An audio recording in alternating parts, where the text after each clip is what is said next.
Hello, dear friends. We're live, and it's Friday. I'm so excited to do art today. I hope that you guys are having a good week, and if not, I hope it gets easier soon. Um, yeah, we're just gonna hang out. We're gonna do some art. I'm gonna do my usual warm-ups.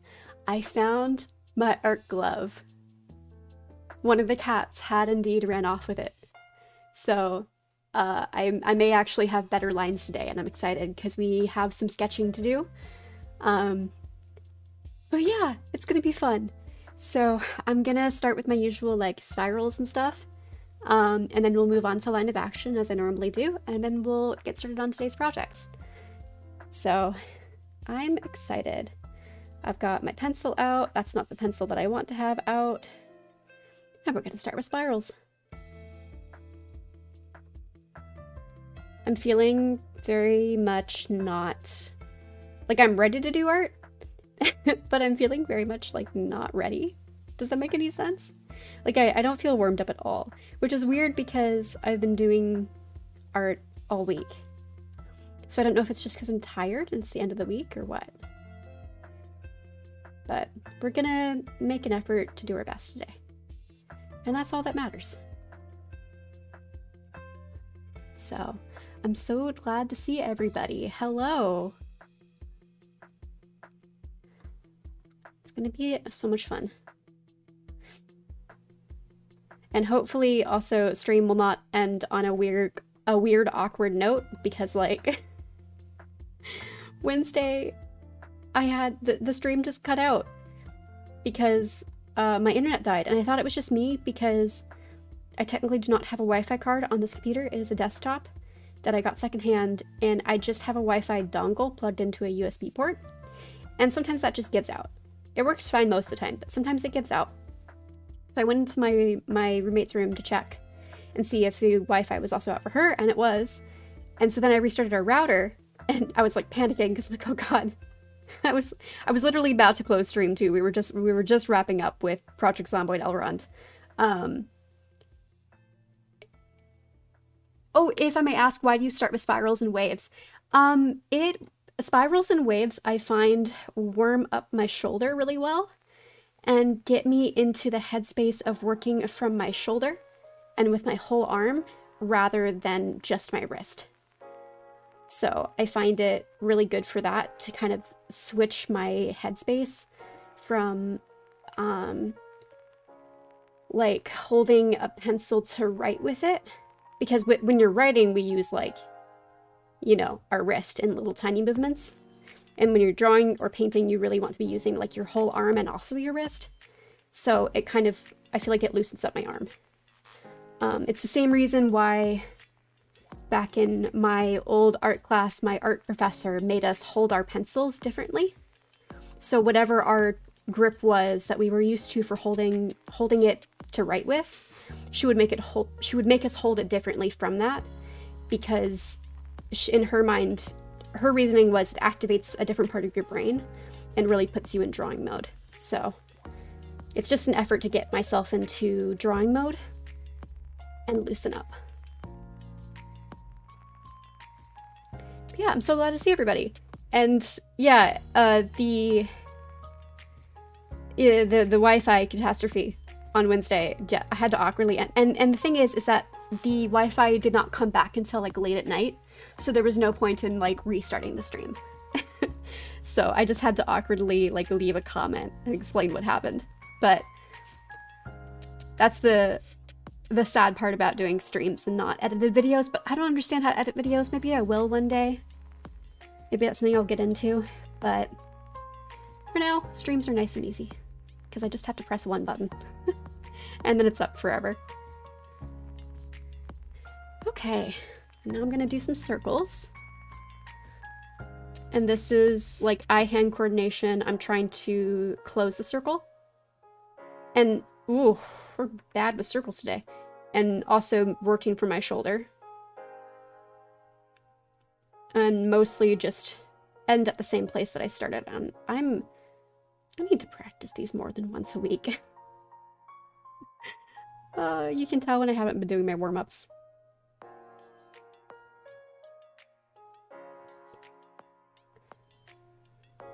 We'll do a page of circles, we'll do a page of squares, and then we'll move on to line practice and line weight practice. I did get a suggestion last art stream to practice cross-hatching as a warm-up for like parallel lines, etc. And I thought that was really good, so we're going to do that today as well.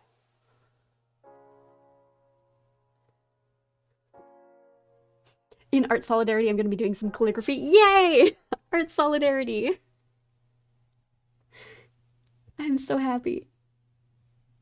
It becomes a true draw with me. But yeah, I need to work on my winter requests because it's basically not winter anymore and I need to finish those. I'm determined. So I've got 2 that I decided I want to work on today, and we'll just let chat pick one and then we'll go from there. But those I'm going to be basically starting from scratch. So, well, not quite from scratch. I do have a bit of a controversial art take to talk about today, actually.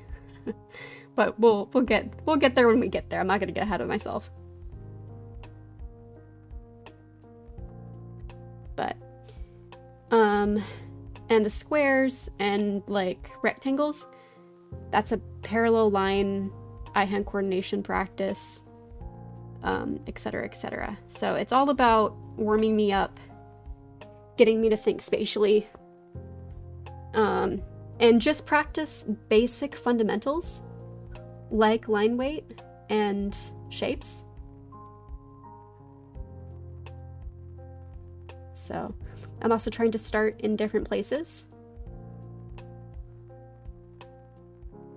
and they don't have to be perfect. Okay, that's a page of rectangles.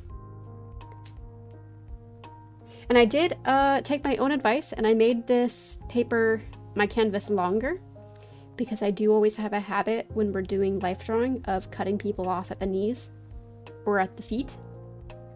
And I think if I give myself a longer canvas, I may do better about that. But yeah, the art glove makes a huge difference because I can stabilize my hand on my screen, but not deal with the skin drag.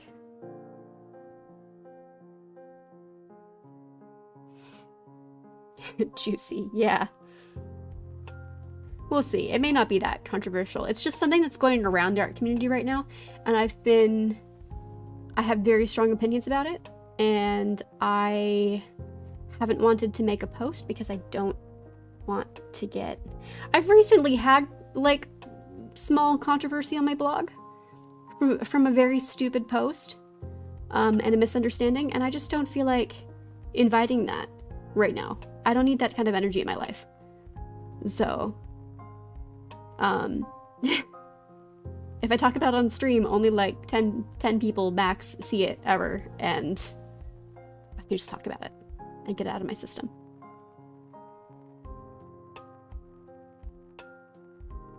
So I'm trying to speed up as I go. I'm trying to keep them straight. I'm not doing very well at that. I really struggle with like up and down and side to side, like horizontal lines and vertical lines rather than diagonal. Diagonal is easy for me to draw. That feels like a very, I don't know, like a natural movement in my shoulder. And so I never have trouble with them. And I can get really nice lines when I'm moving diagonally across my page. But up and down, I never feel like I'm doing that well with. So that's why we practice. Okay, let's do cross-hatching. Why not? And this is going to be a bunch of short strokes that I'm trying to get parallel. And we'll do varying densities. Which this was a really good suggestion.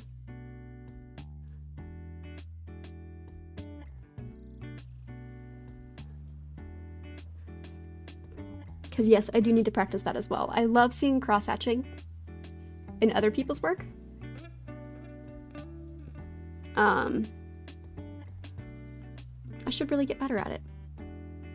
It's a good fundamental.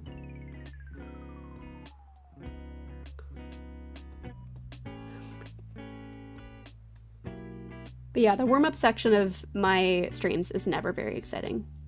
I just ramble and you're watching me do the most random shit on my canvas.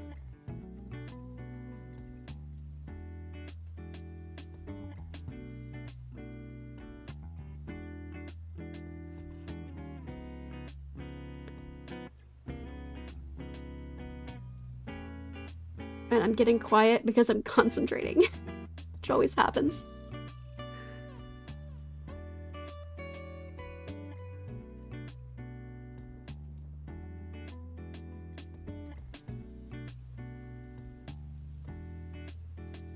But yay, hatching.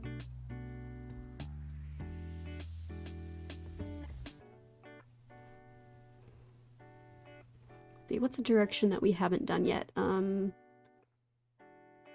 This way, I guess.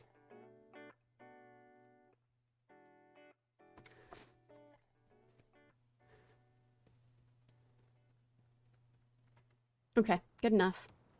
That's enough of that. I'm bored of it. Oh, okay. Good practice, though. What else can we do?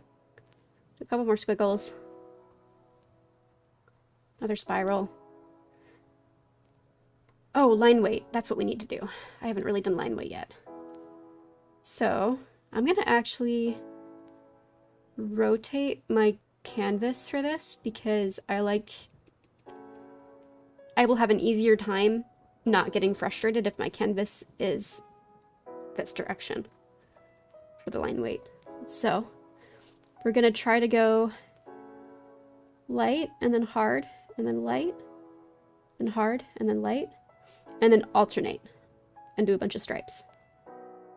So hard and then light and then hard and light and hard, etc.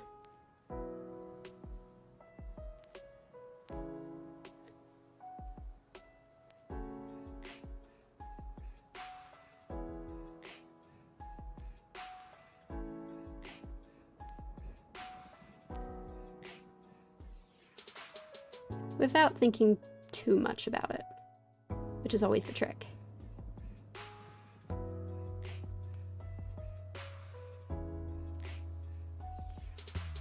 And then after this, I'll move on to figure drawing.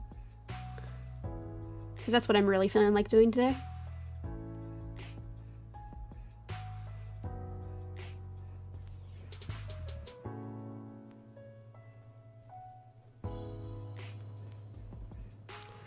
I did not keep the habit from my art teacher of holding my pencil different, just because I felt like it worsened my accuracy in my lines, which I know is part of the purpose, was to practice with different muscles, but I already hold my pencil differently than like the average person.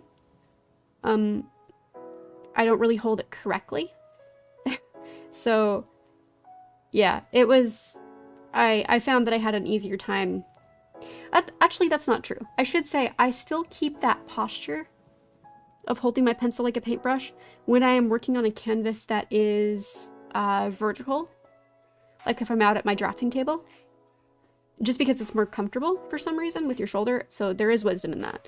But if I'm working on a flatter canvas, like on my tablet or just on my sketchbook, then I am holding it like I would a pencil, like to write with.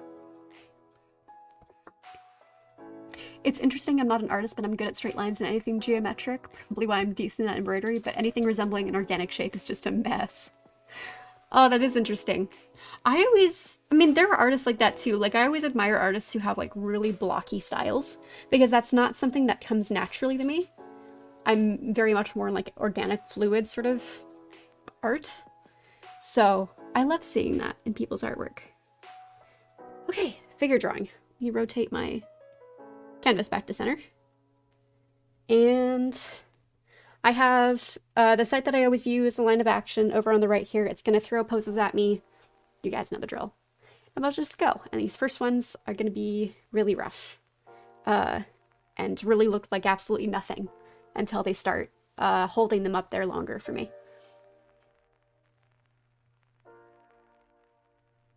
And there's going to be a lot of panicking.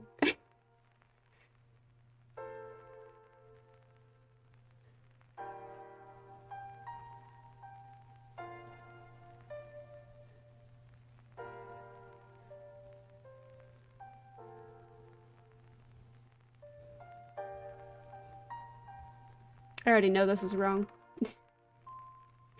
What I think might be fun for me to do one of these days on stream is like a blind contour. If you guys have ever done those, you know how wonky they start to look. This is a cool pose. There's loads of foreshortening in this pose.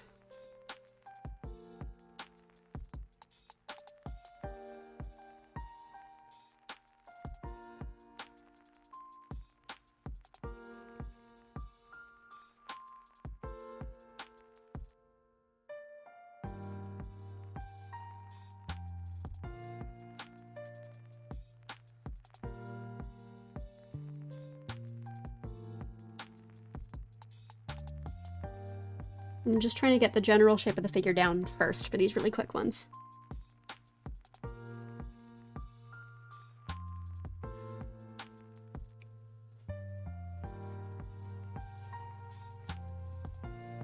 Already.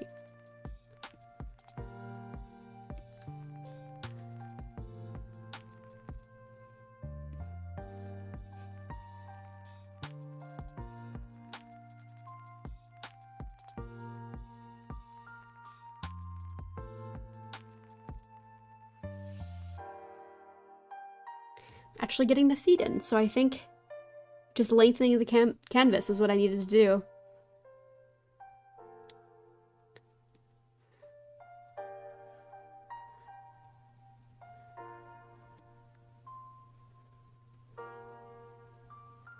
Is that right? Is that correct? Yeah.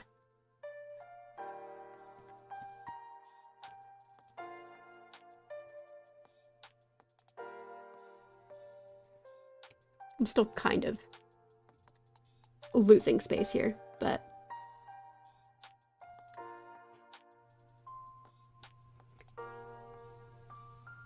Yay! Esper Lady, hello!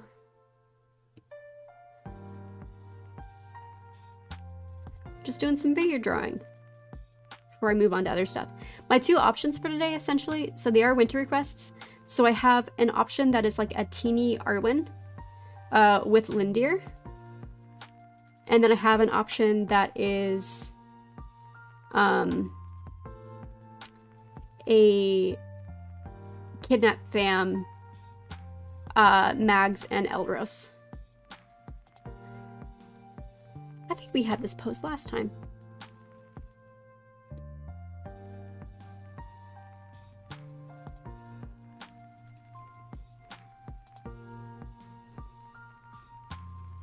So you guys can decide which one of those interests you the most. Kidnap Fam or Tiny Elros and Max. Or no, it's the same thing. Kidnap Fam or Tiny Arwen and Lindir. I can't speak, I'm trying to draw. Should really not try to do gestures and speak at the same time.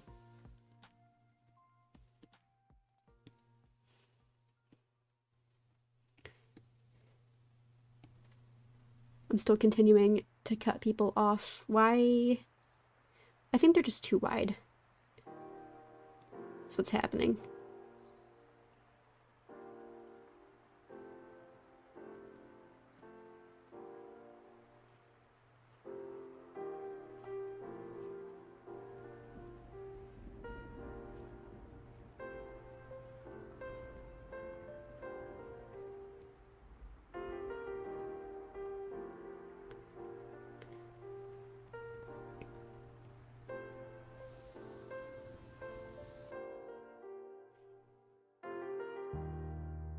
And then the one thing you guys can't see me doing is I am holding up my pencil to my subject to check if I'm doing an angle or a line correctly. So I'm measuring with my pencil and then going back to my canvas. All tiny paradol are good. Yes, I agree.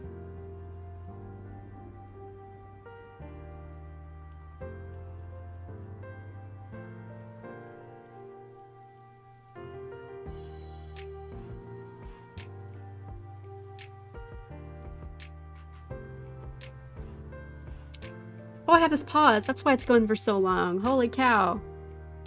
I was literally thinking, like, this is taking a long time, and I checked how much time I had left, and it was the full amount. Okay, well, we just get to be very accurate, this guy. That's alright. which means I get to actually do some, like, shading. So we've got a shape here. And here. That is all of the... And he's gone. I was gonna say, it goes up like that, the shading. Same model, though, for this pose. Do I have that paused? Come on, I do. There we go.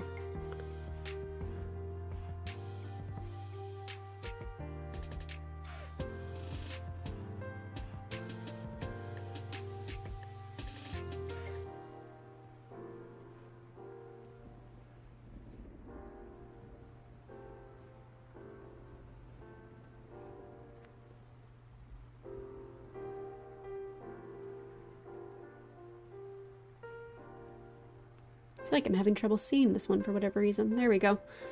Oh, cute baby. Cute baby.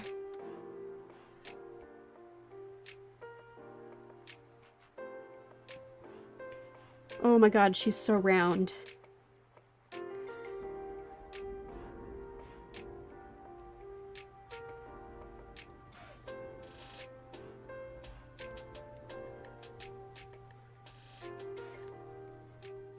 Outrageously adorable. And the foreshortening is just making her cuter. Oh my god. And she's gone.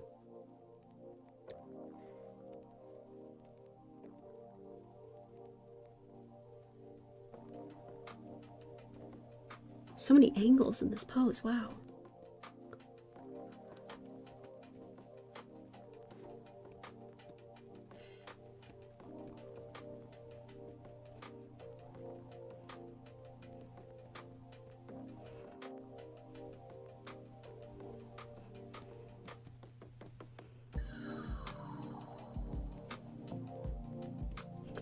This is a good practice because this is, again, one of those poses where I don't understand how the hips work. Every time the leg is up like that, I just have no clue.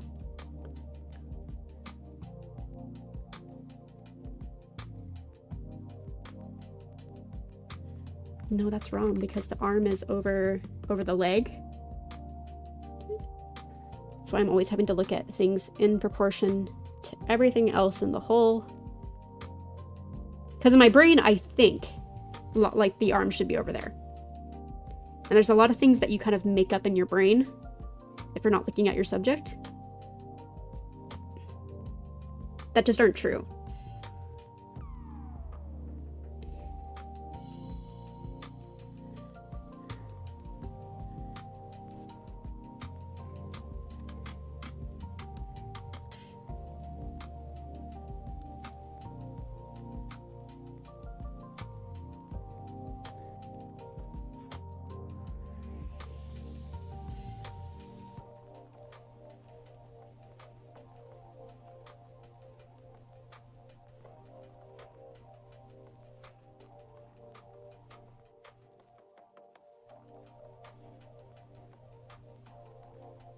Oh my god, it's paused. I know I'm struggling with that so much today. It's good though, I needed to practice this pose. Because I'm struggling with it. So I can't even be mad. Okay, so from judging from like the way that his ankle is happening, this is such a mess of lines. He has his leg slightly bent. Oh, okay, it's gone. Okay.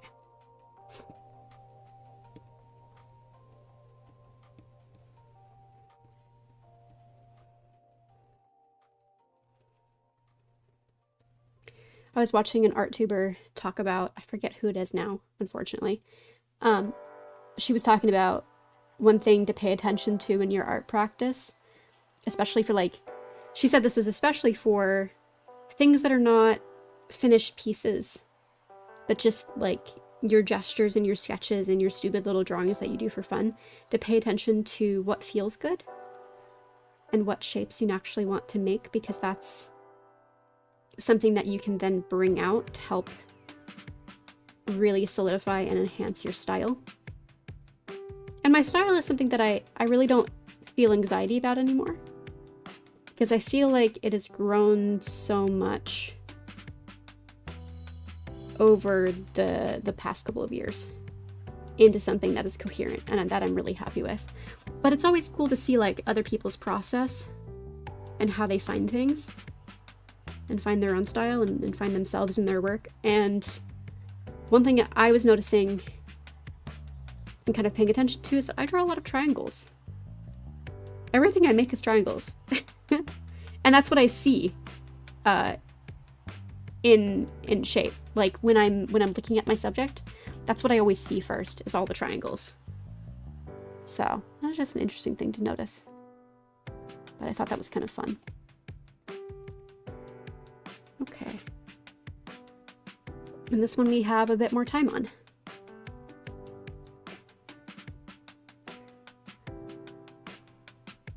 Maybe it's a sign that you need to draw a baby one. A very round strawberry baby one. Oh, but also baby roast. The little dumplings. Yeah. I know, it's so hard to pick which baby parrot to draw.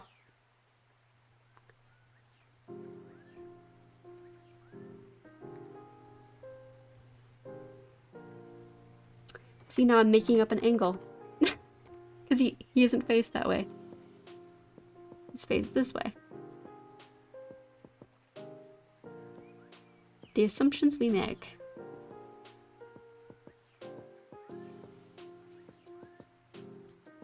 I feel like though those assumptions are never so obvious as when you think you know how to draw something. Like everyone thinks they know what a dog looks like, or a tea kettle, or whatever, and then you sit down at your work and you try to draw a dog or a tea kettle, and then you realize that you've never seen a dog or a tea kettle before in your life. It's the most humbling experience, trying to not draw from reference. And really, that's why you shouldn't not draw from reference. And I don't understand, like, why so many people these days, this is more of an art talk thing though, because art talk is incredibly toxic, but why people are so obsessed with not drawing from reference and they think it makes them a better artist. Like, sure, the more that you draw, the more that your mental library gets built up, but you should always work from reference. And your art will suffer if you don't. So, I don't know, it's a very strange idea that, like, your superiority or your skill as an artist is determined by whether or not you need reference. Because, like, literally everybody works from reference, and everybody always has worked from reference. And, like, people like Leonardo da Vinci worked from reference, etc., etc. So, it's just, yeah, that's a very odd idea going around. This is interesting. Like, the latex, I think, is going, like, stretching that way. Anyway, we're moving on.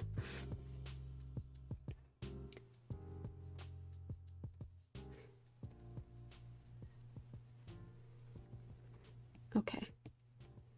So, back foot is here. And then I'm drawing our construction line to this foot. And I'm going to try to make everything else fit. I need to remember to do that, because it will be more accurate. I feel like I'm very inconsistent sometimes with how I go about the gestures, and ooh.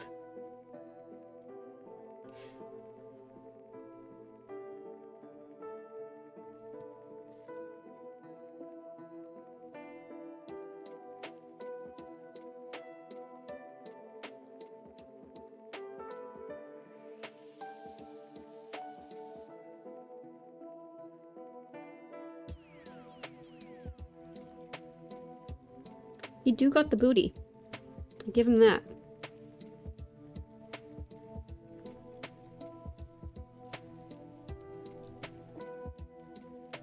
My gosh, these do not feel like a minute long.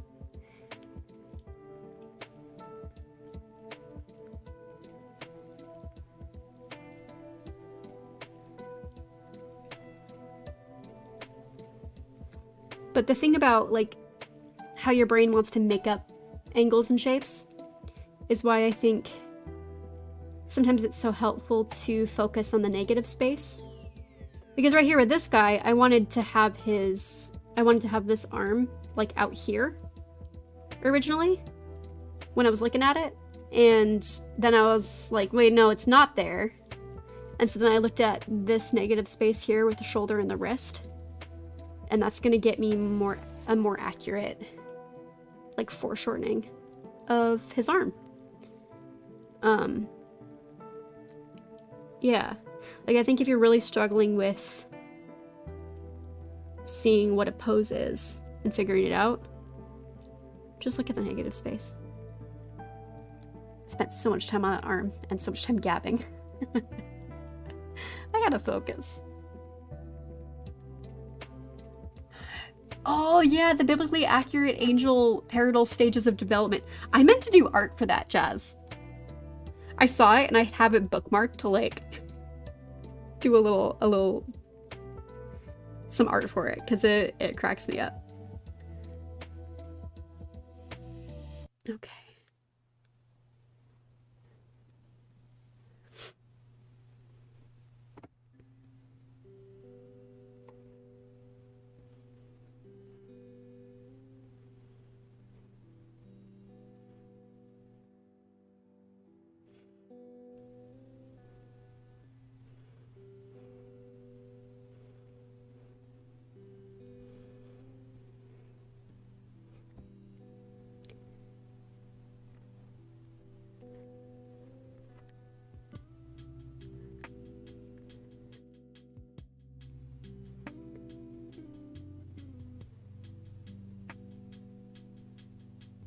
Okay,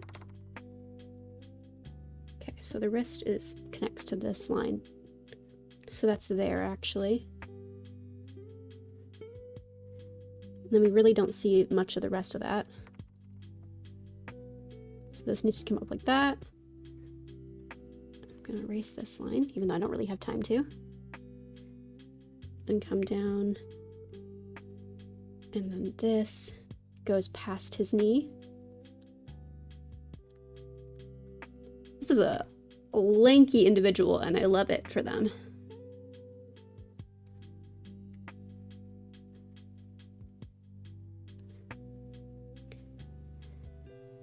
Then you can just see some of their hand there.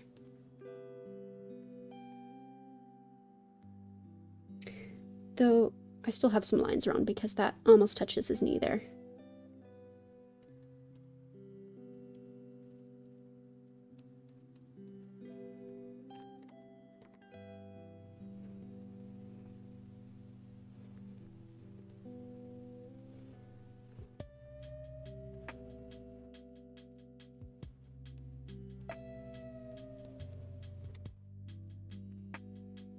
Okay. We get some of the clothing. Bunching up kind of there-ish. Okay, and I'm seeing this negative space that I've drawn here is wrong. So I'm going to try to make that more accurate.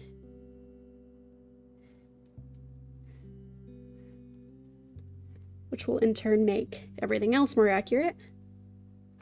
There we go.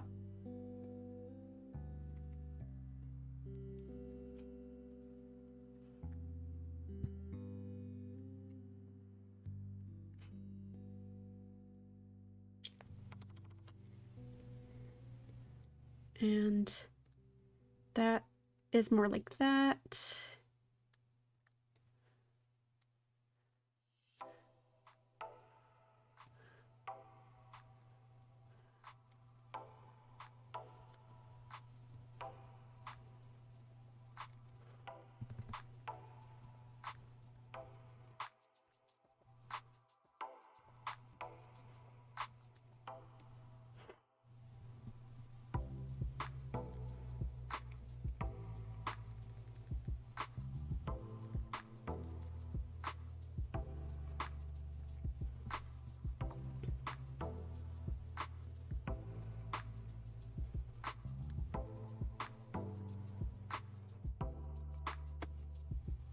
Okay, it's not actually that correct on that hand, but you know what, moving on. All we did last drawing stream was just hands. We just painted hands.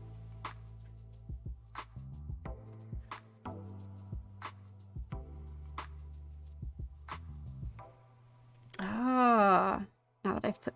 This is why you need to draw everything at once, because now that I've put the nose in, I'm realizing that this is completely wrong. You know what, we're just gonna get rid of that.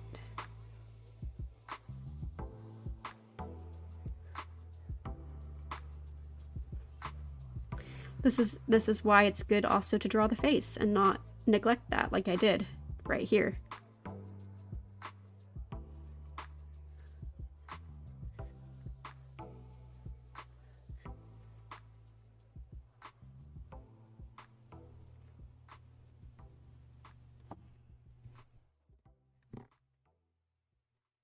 Do I have this paused? I had a feeling. That's okay. This will be the last one that we do because I'm feeling good about it. I'm feeling much more like looser. That's just how today's going apparently. Is I'm just kind of a mess.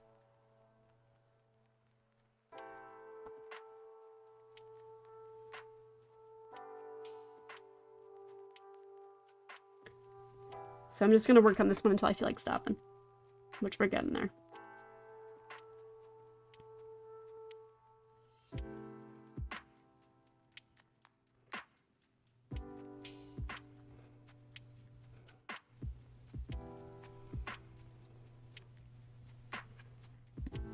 Okay. I'm seeing problems with it, and I'm over it. So, sometimes you just have to accept that it's not going to be perfect, and move on.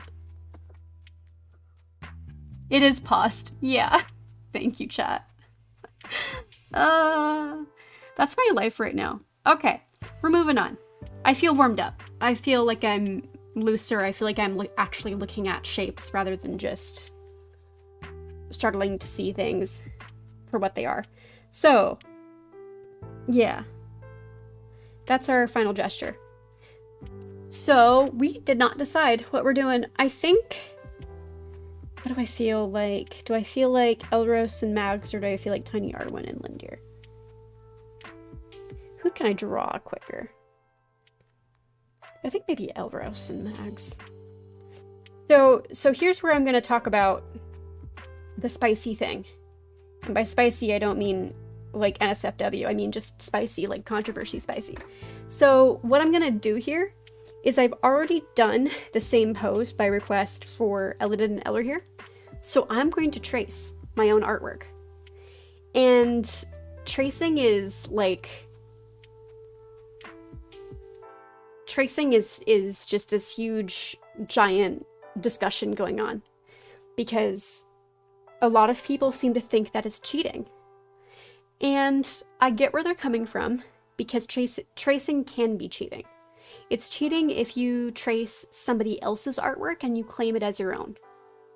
But you can trace other people's artwork.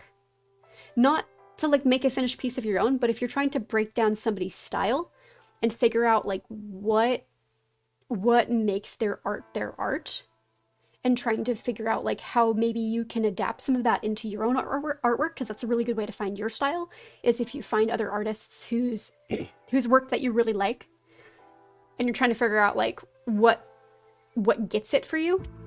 Tracing their work just as practice to break it down can be very helpful. Don't claim that as your own work, but that's completely legitimate. And tracing over a pose or over like a photograph, and then rendering yourself freehand is not cheating in my opinion. And tracing over your own artwork is absolutely not cheating, because that's your own artwork that you're just reusing and recycling. You already did all that work for you, so just reuse it. You save yourself a whole headache. There's no reason to go back and redo the pose. So that's the TLDR, the rambly TLDR of like my thoughts on tracing. But like the masters did it, you know, like Leonardo da Vinci did it. Picasso traced. Everybody traces. It's a technique. It's a tool. It can be a crutch, but like I don't know, I kind of think of it like auto-tune. Because like with auto-tune, if you don't know how to sing, there's no way that you're going to auto-tune your voice to sound good, right? It's always going to sound bad even if you auto-tune the fuck out of it. And like with art, if you don't have your fundamentals and you don't understand line weight, etc., and you try to trace, it's gonna look like shit. There's no way around that. But like other instances which I trace, it's like if I'm trying to get a character design and I have a reference and I'm struggling to see what the shapes of that person's face are, and I'm struggling to distill and simplify it, then I will just trace and then use that to build my character design. And I'll draw it, like I'll trace it, and then I will put that away and I will draw it again. Because there's something about like the muscle memory when you trace that gets into your brain. So again, like it's a tool.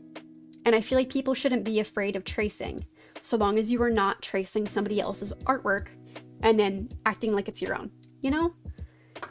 So anyway, we're getting in. I'm going to be tracing over this. I'm going to be adjusting some of the sizes and shapes because obviously there's going to be a big size difference between, say, Elros and Mags. But yeah, I don't see any reason why I should not just do that. And especially with painting, it's very, very different, like tracing line art and just being done with it, than it is tracing a pose or a landscape and then completely painting over it. Because sometimes you don't want to draw and you don't want to fuss around with the proportions. You just want to paint over something that you know is correct, that you don't have to stress about, honestly. Sometimes you don't want to draw, you just want to paint. And I think that's a perfectly valid reason to trace. Where's the ribcage here? Here's the ribcage. So anyway, that's my ramble.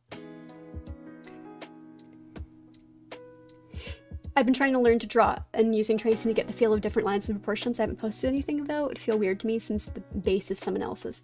Yeah, exactly. Like, it's a good tool. And I think it's perfectly fine to trace your own art. I think it's perfectly fine to trace a photograph. And a lot of art to me is in the process, and there's a lot that goes on after you trace. That where it becomes your own thing. So again, like, don't trace somebody's artwork. But like if you're going to go and trace a photo and then render freehand over it and change it into something completely else, completely different, I think that's perfectly fine. Just don't do it all the time, because it can become a crutch. But I did find that after I kind of got over my fear of tracing and did more of it in my own practice, my art got better freehand. Because there's just, again, there's something about the muscle memory, it sticks in your brain.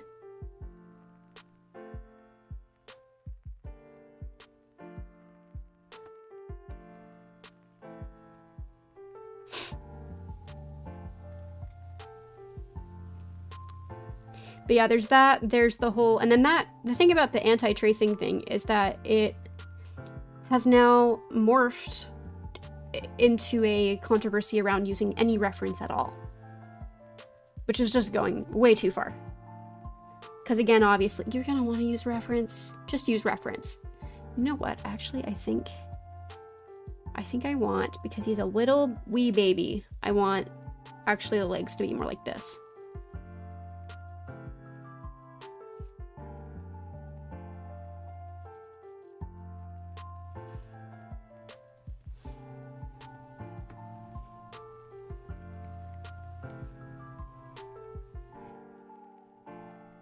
I think we're gonna shoot for the like 10 to 12-ish age range. on Elros. So he's not quite chunky baby, but, you know, not a teenager necessarily. I guess that is technically a teenager. You guys know what I mean. He's still baby.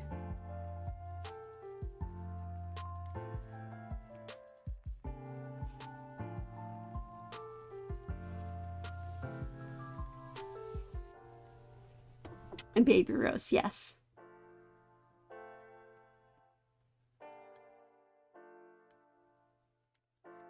Okay.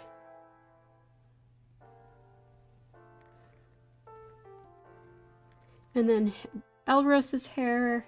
So he's got his ears somewhere around here. We got eyeballs somewhere around here. Nose. We're going to shorten the face.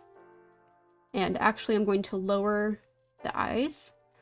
Because bigger forehead, shorter face in character design is going to read more as baby. So we're going to do that. And actually we'll probably make his ears even bigger. Or his ear, I should say. And then we need his bangs. And his stupid little, like, pigtail thingies. And his hair.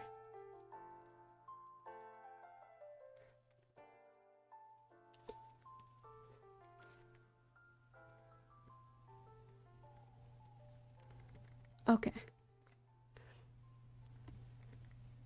And I'm going to use my straight line tool for the sleigh, because I just don't feel like messing with lines today that much.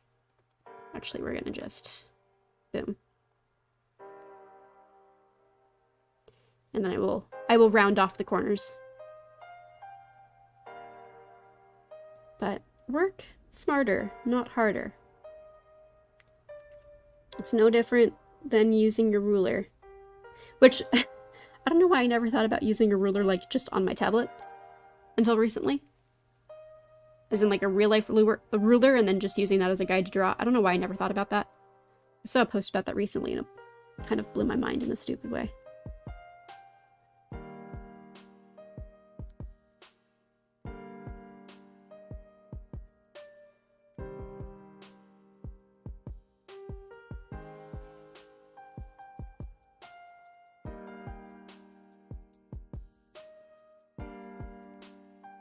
Okay. And then what I'm going to do... Oh, I need to shorten his arms too. Sorry for all of the canvas jerking around. I know that's kind of hard on eyeballs. I'm going to take the whole thing, and I'm just going to make him a little bit smaller. So that he's a wee babe.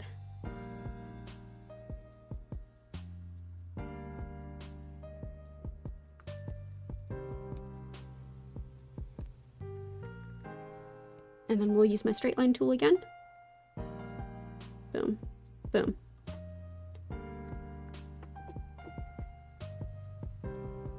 I have a light box that I use specifically for tracing to make embroidery patterns, so it has to be legit. But yeah, if it's not my own photo I'm tracing, I credit. And the embroidery is never a pure trace overlay, kind of like painting. Yeah, exactly. And like, people have been using pinholes and light boxes and projections, all that stuff for years and years and years and years and years. So it is a legitimate way to make art. Question, do you think that Em and Arab was generally safe enough to spend fun days outside when E&E were growing up? I've seen very different views on what late first stage Beleriand was like. So, I think it kind of depends on the year and the time. Generally, I imagine that there was, like, indoor space, or not indoor space, like inside the walls space that the twins were allowed to run around outside in. But also, with extreme weather like this, there's actually a line about this in the chapter of Partake that I'm working on right now that is going to come up probably later today or tomorrow morning. Anyway, there's a line about this that I mentioned. That I had canon Madros and Maglor not really having... there's no way for them to understand what makes the twins ill necessarily. Like, I'm sure they have a concept of, like, I'm sure they understand basic germ theory, but like they have no precedent, I don't think, for parietal and human illnesses necessarily. So I think because the twins would get sick if left out, if allowed to run around in cold, wet weather.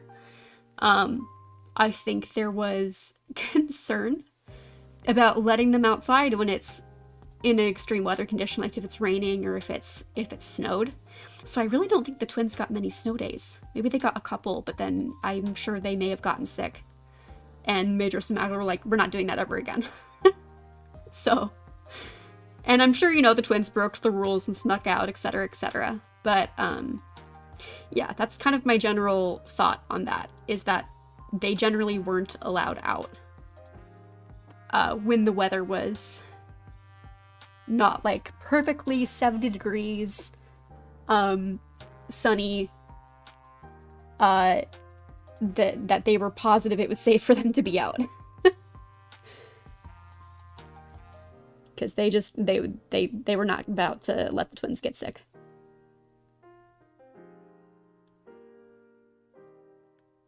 Whoops, that's the wrong ear shape, huh? Boom. Speaking of ear shapes, I went through like a period last year where I was just drawing so many elves that I think I genuinely forgot to draw how to draw normal ears. It was terrible. I was struggling so bad whenever I tried to draw anybody else. Okay, and then we got head up here. Top of the head. Boom. Boom. Collarbones are somewhat like that, so I know how to place things. And we'll get our ground line in here. And I know that I should not be drawing them sinking into the snow. I'm aware that elves don't sink into the snow. But, you know, what if I just don't feel like drawing feet? What then? When do I ever feel like drawing feet, honestly? Okay. So that's my... So I don't have to think about the pose ever again. And now I get to do all the fun layering on top.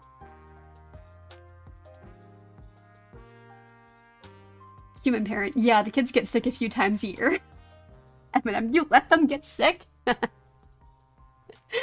Oh, exactly.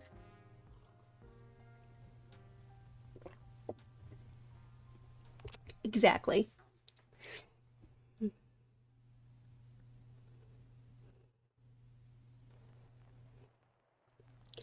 But yeah, to be clear, I do not trace people's artwork and claim it as my own. I don't trace like copyrighted photos, etc. and claim them as my own. I think there's absolutely nothing wrong with tracing stock photos and using them as a base.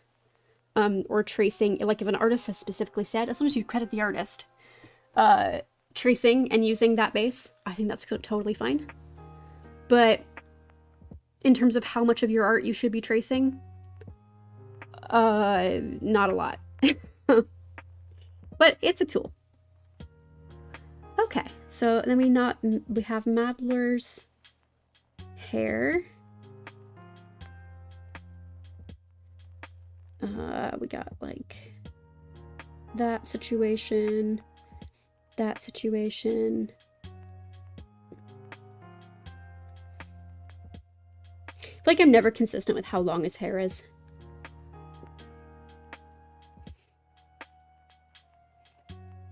And how long like anybody's hair is anytime I draw them. Okay.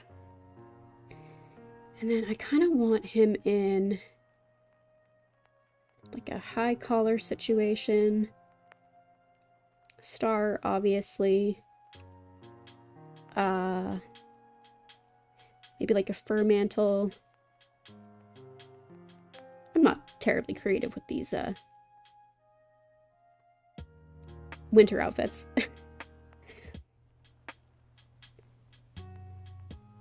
But also I think part of that is because I don't like drawing clothes, so I tend to have stock outfits that I draw and put characters in. And we'll get a belt. And I like the hair coming back, so I don't think I'm gonna do a cape or a cloak. I think I'm just gonna honestly essentially do the same outfit that I had in my other piece.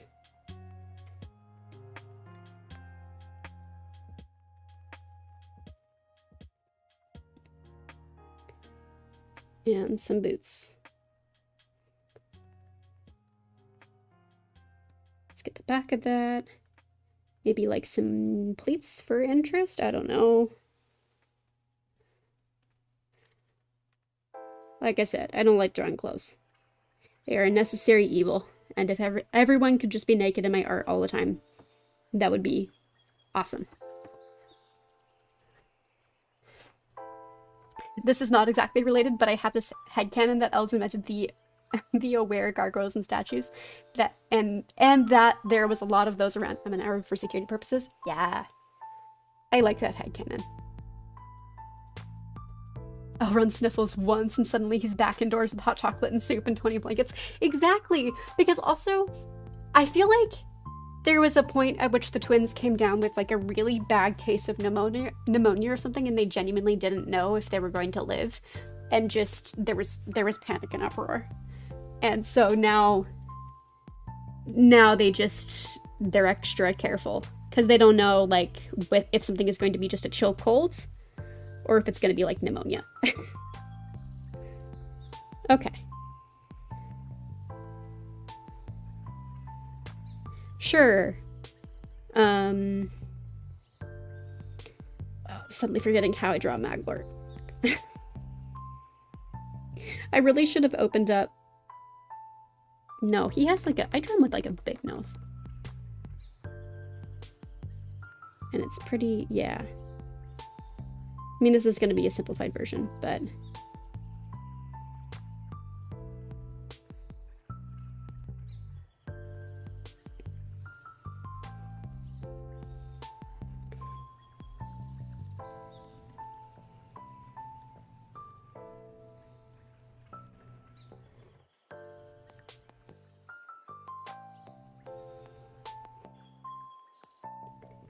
I think this is somewhat close.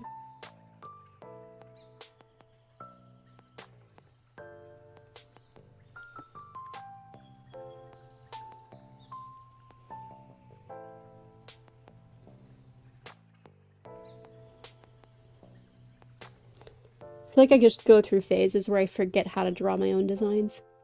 It's never the same character either. Went through a phase where I just could not draw Maedhros at all. So frustrating. Thankfully with Elrond, usually my problem is that I just need to resave the hairline more. And then it's just looked like him. Okay, there he is. Bring the chin down a bit. And that's obviously just a sketch version, and we'll clean it up in a bit. I kind of want him to have a little bit of a smirk, though, actually.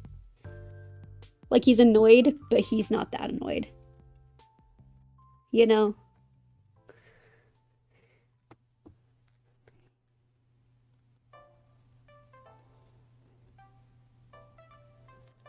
There we go. And then he does have, like, I do draw him with, like, a bit of a nose scar. Like that. Okay. Oh, that'll do for this drawing's purposes. And then Elros. This arm definitely needs to be shorter, so I'm going to have to move the hand a bit. Which isn't... oops.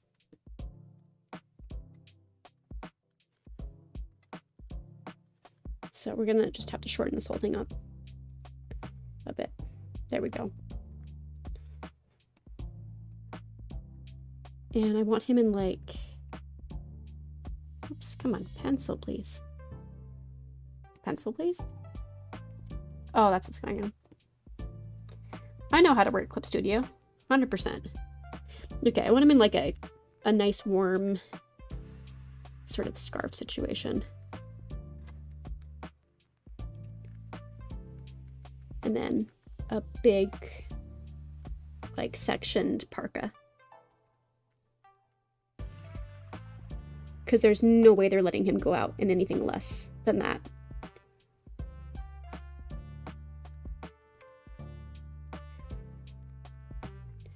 And really, he should be wearing his hat. But I think that's a losing battle.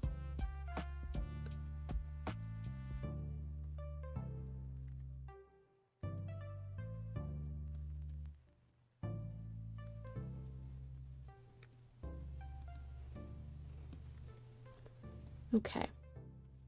And some kind of warm, like... I almost want them to be, like, a little bit chunky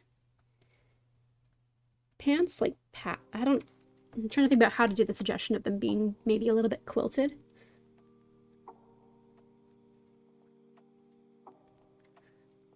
Something kind of like that, maybe. Super warm. And maybe, like, some knee patches would be kind of cute.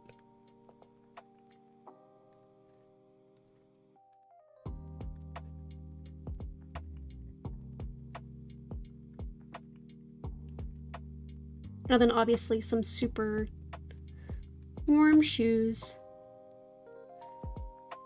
I think that'll work.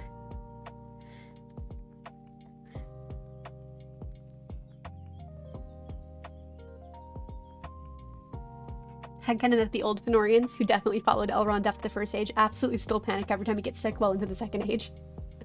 Yeah, I think everybody panics when he gets sick well into the second age. I have a fic that I'm slowly poking at. That's Elrond and Celebrimbor, like, sick fic, with Celebrimbor having to figure out how to, like, take care of him and panicking a bit. It's fun. It's cute. I don't know when I'm gonna finish it, but I started it when I was sick a little while ago, and I had loads of fun with it.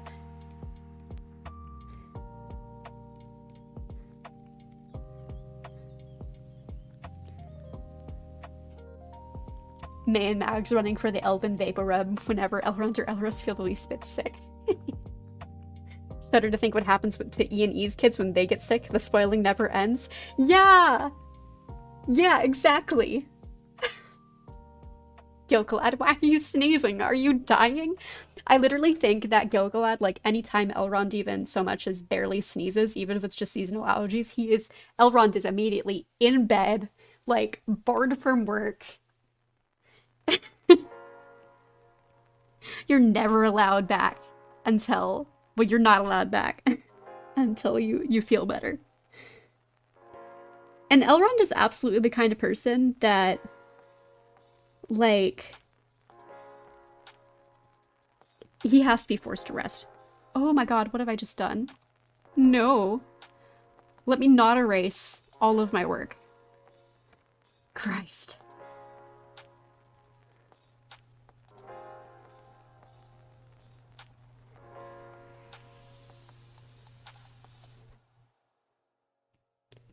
Okay, I'll get some big cutie eyes in here. What eraser do I have on? What the heck? There we go.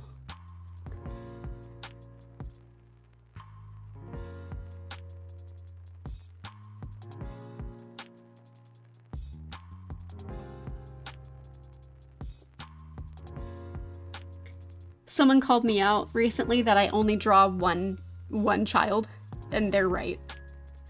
Like, I can draw kids. I can draw exactly, like, one kid. I tend not to have... I don't have same face syndrome. But I do when it's kids. And I do need to work on that, which just means I need to draw more from reference with kids.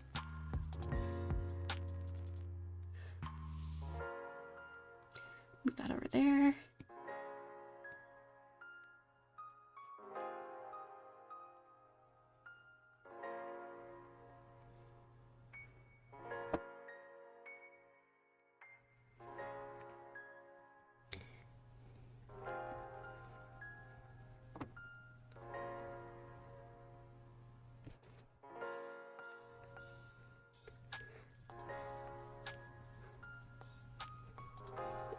Okay, he looks a little... Ooh, he looks a little demonic right now, but we'll fix him. Don't worry. Glorfindel threatening Elrond to go to bed. Yeah. Yep. I feel like it's not even threats. I feel like it's just, like, he's being carried to bed. He has no choice in the matter.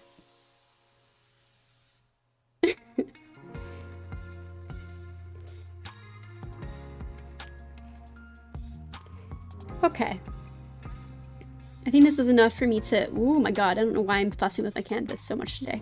To, like, start doing little lines. Some line work. And I'm gonna try to keep it simple. I tend to be really fussy with my lines, and I'm gonna try to not do that today, because I don't want to make you guys look at that. So, and also we've already been streaming for like an hour. And I would really like to get to render and just like finish this today. So we're gonna swap this to a blue sketch so that I can see what I'm doing. And then I'm gonna start going over it and just being decisive about my lines.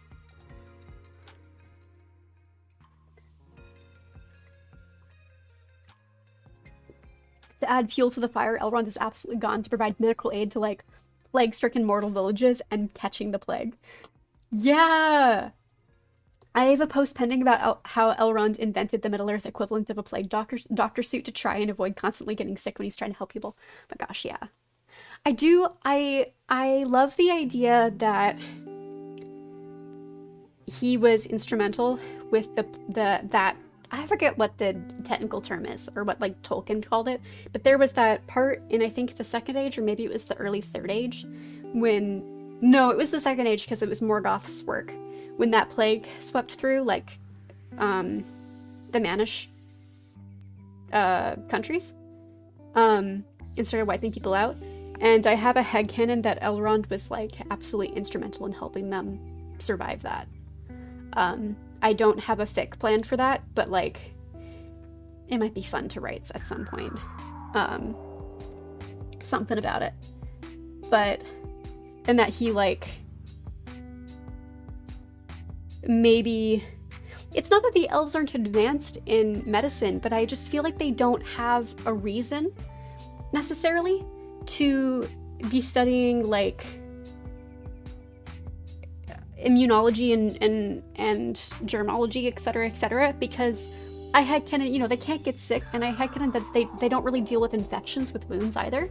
That's just not something that their immune system falls prey to. And so I feel like Elrond might have had a decent hand in helping, like,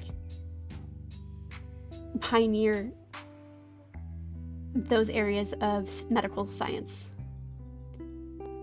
Because not that, like, the humans weren't doing that work, but, you know, he's immortal. He's got the time. And also, I do headcanon that he has a, like, he's got a weaker immune system than an elf, but it's stronger than a human, so he can be around stuff like the plague and be less likely to catch it. And it generally would not kill him.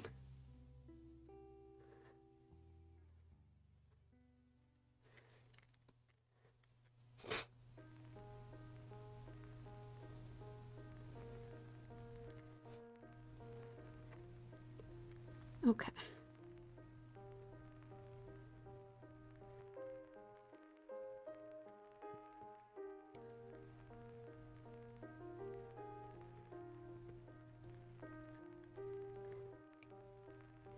I feel like my hairline really isn't in the right place. I think that's where it needs to be. And that's still not, like, fully correct, but eh.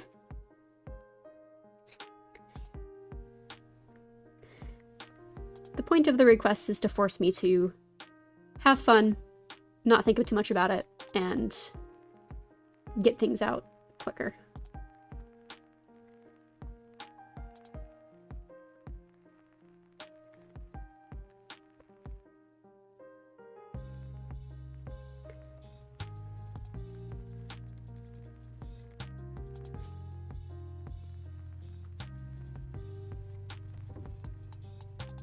Ooh, and the elves with all their superhero can totally hear when Elrond has like gross stuff in his lungs and airways and panic ensues because that's not supposed to happen. I actually hadn't thought about that. That's a good point.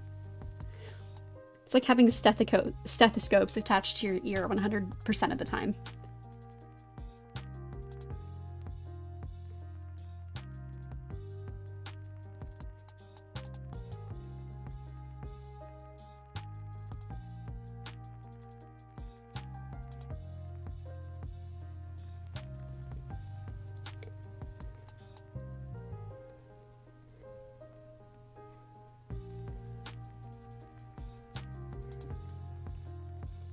Okay.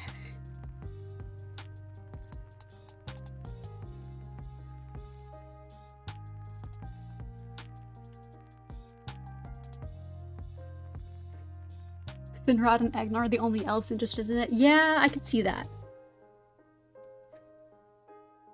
Especially Finrod.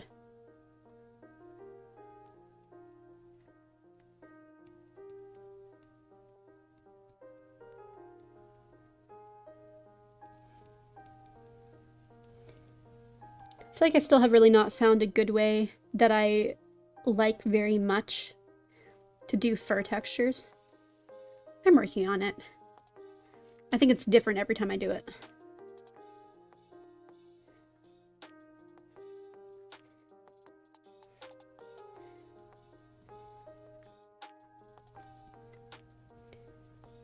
Okay.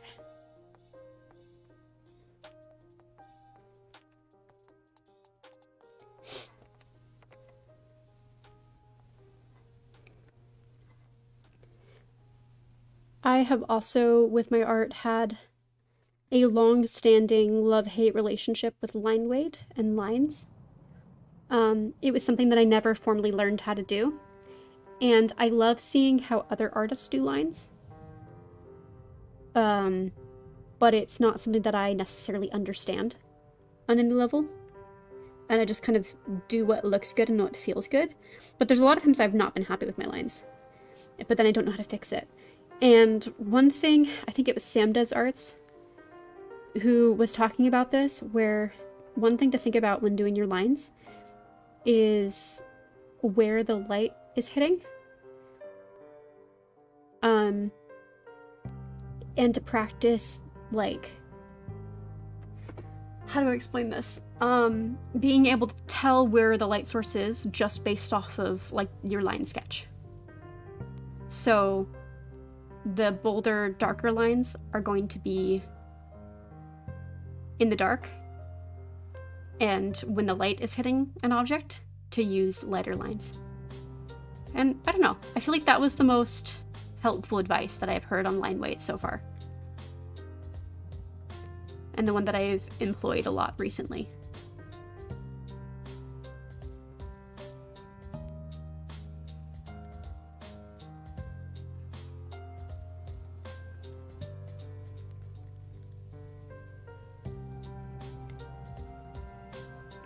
Oh, you have to go now. All right, bye, Esper Lady. I'm so glad that you showed up and came. This was awesome. Thank you for watching and hanging out.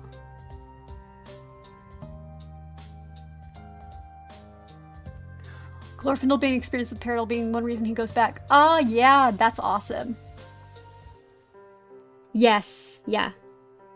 I love the idea that Glorfindel is able to see, like, Idril and Arendelle in Elrond constantly. I love that.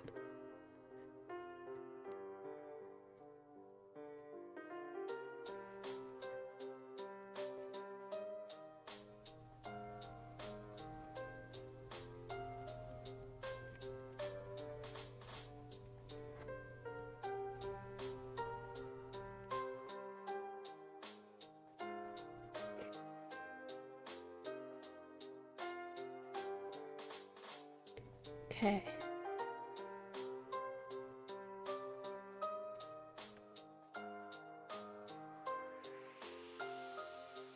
Also, the other thing that I learned recently about line weight when it comes to clothes is to think about where the fabric is pulling down versus up and make those parts thicker, which is also helpful. And I don't know, I appreciate the practical advice.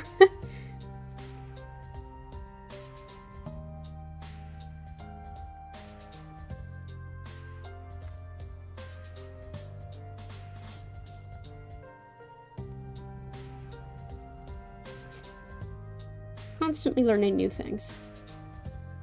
And that's the joy of making art.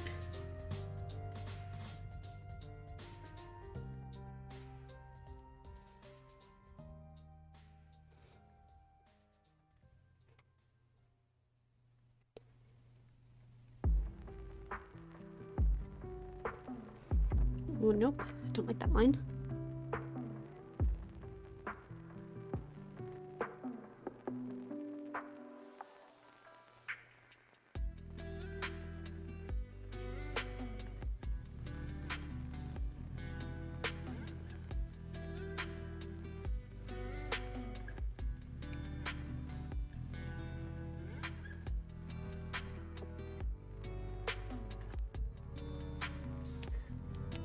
My headcanon is that Glorfindel knows nothing about what's been going on since he's been dead. He just gets told Sauron is back, go protect Arendel's kid, Elrond. And he mistakes Elrond for just some Fëanorian at first. Oh my god. Or what if he mistakes Arrestor for Elrond? Sorry, yeah, the Hopestar can't fly tonight. He has a cold and his patron goddess is insisting he not go fight void monsters right now. I think one of my favorite iterations of Glorfindel, and oh gosh, again, I can't remember the name of the fic. I'm so bad at remembering these things. But there was a fic I read a long time ago where the writer had Glorfindel, when he just came back from Valinor, to communicate that his what's the term? His register of speech was archaic. Had him speaking in like Shakespearean English for a good chunk of the fic until he figured out like how to be hip with the kids, and it was so good. And that's like been permanently ingrained into my brain. I wish I could remember which fic that was. It's been a while.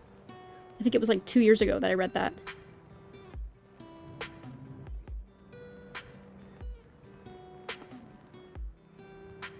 How's this looking? Oh, wow. Okay, we're gonna do some cleanup here. I know I said I was gonna try not to be too fussy, but...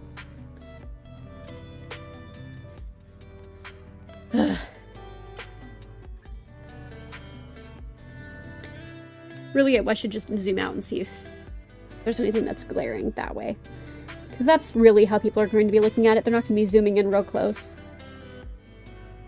The way that I am when I'm looking at it. Okay.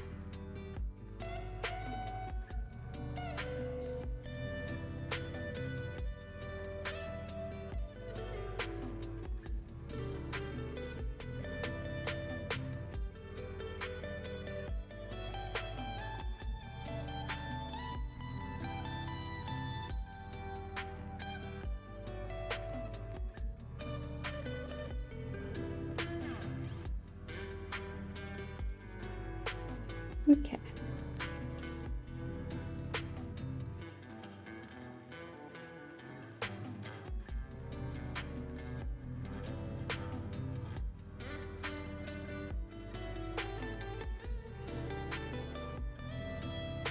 Oh my god.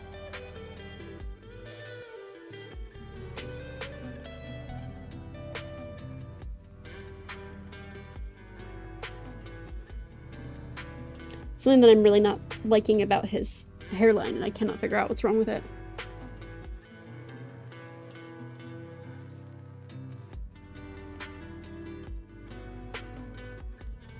Okay. Maybe it's fine, I don't know.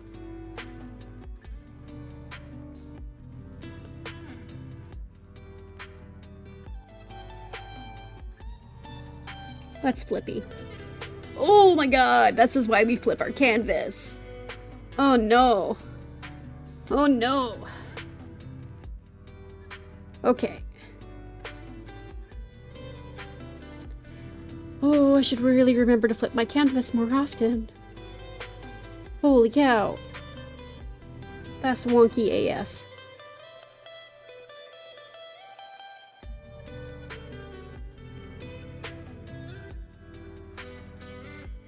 Why am I like this?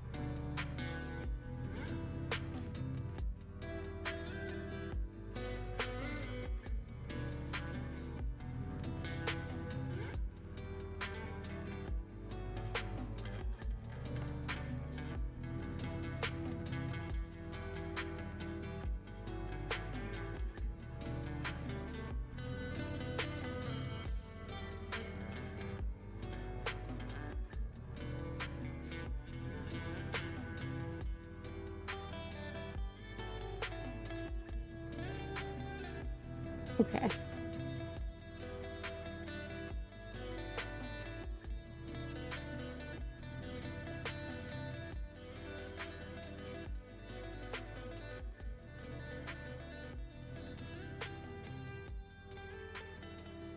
Now I can see actually what's wrong with his hairline. I think.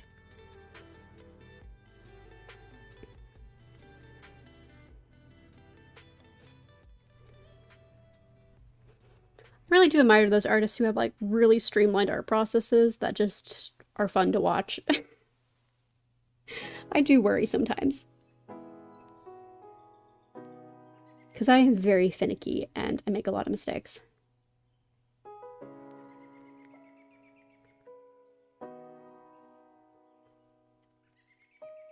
Okay.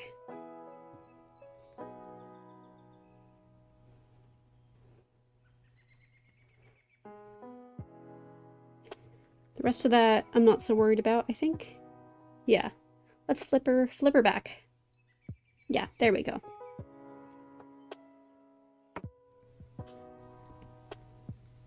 Put my blue sketch back up. I probably will leave a lot of my blue sketch and just revert it back to my color, my normal drawing color, and take my kneaded eraser and just go over it, because I like leaving some of the original sketch in sometimes, especially when it's meant to be more of a rougher drawing. How do I want to do his boots? I may just do my standard situation that I always do. Sure. All right. Let's get some hatching in back here. Perfect. And now I'm going to stop fussing with Maglar, and I'm going to start on Elros.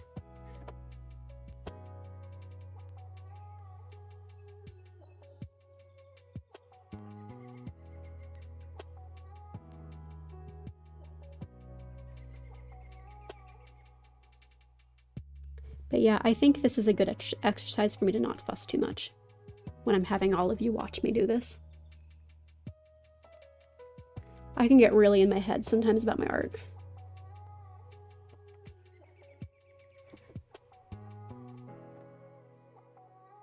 I know you haven't gotten to the colors yet, but I want to say that I love how you put the raven's wing colors in Maglar's hair. It looks so good with it. Thank you! I love doing Maglar's hair. I love it.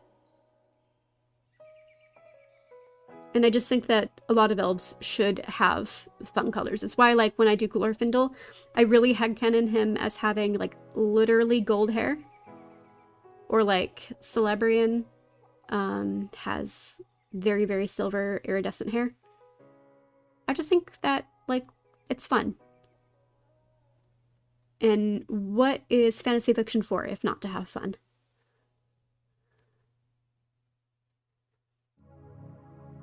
And I'm pretty sure the professor didn't mean it that way, but I don't know, maybe he did. Who am I to say?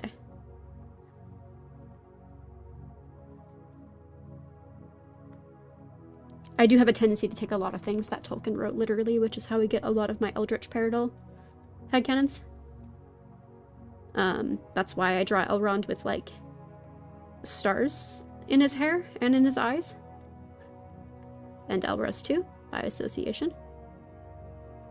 I just draw his stars a little bit differently.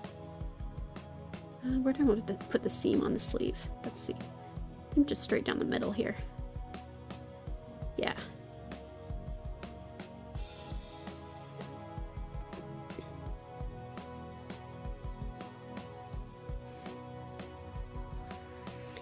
And what I'm gonna do, because I just used like my straight line tool, is for the sleigh, I'm going to just not do that on my line layer, and I'll just copy paste it from my sketch layer.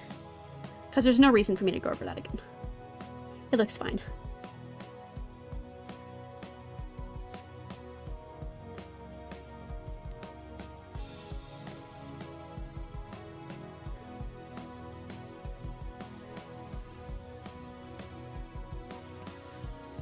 Okay.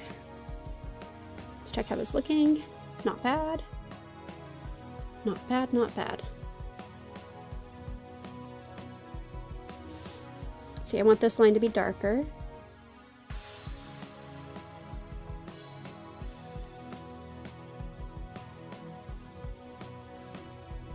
Okay.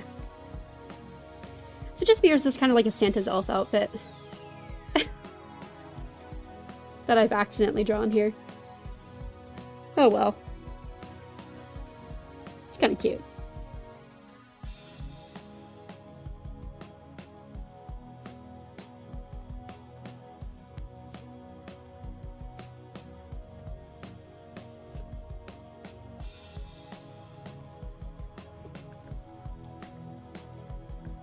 Complicated elf hair, yes.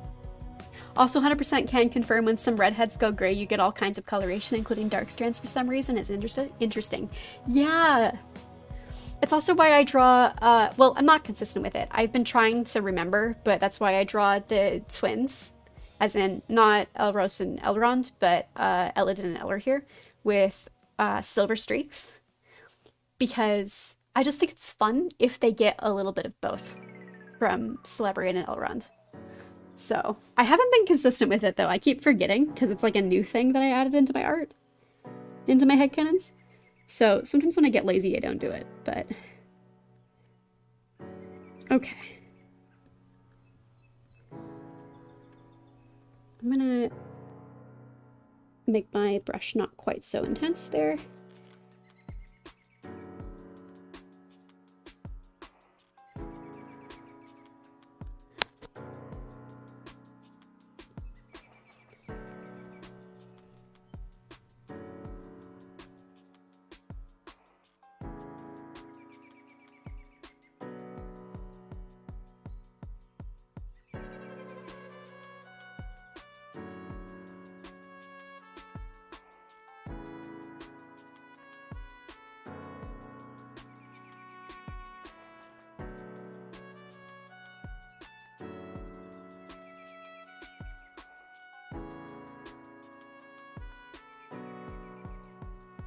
Okay.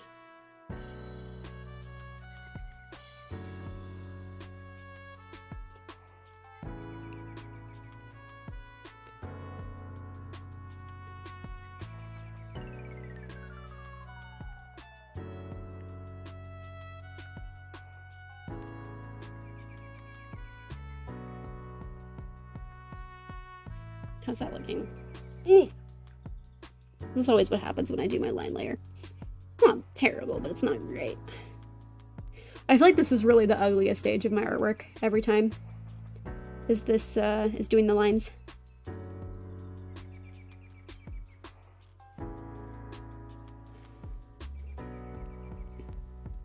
For whatever reason.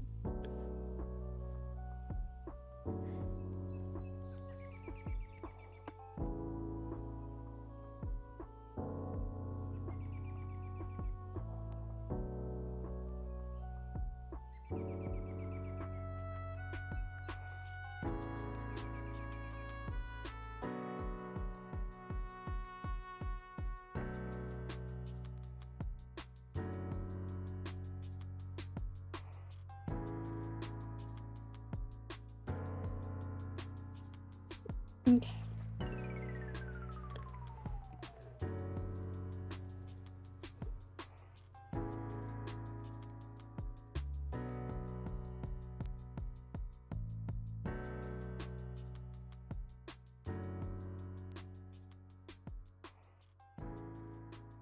There we go. It's a bit better.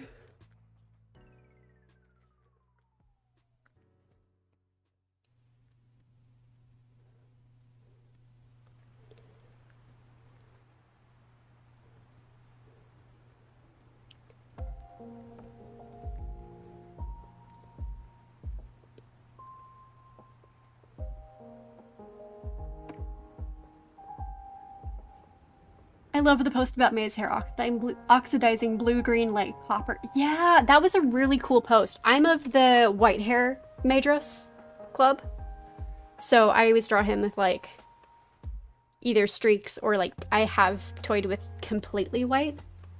Going off of, you know, like his spirit burned like a white fire, which I think is really fun. But yeah, I just think elves should have fun hair.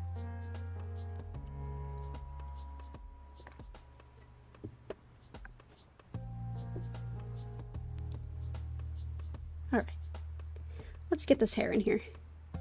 This very stupid haircut that I just like on Elros for some reason.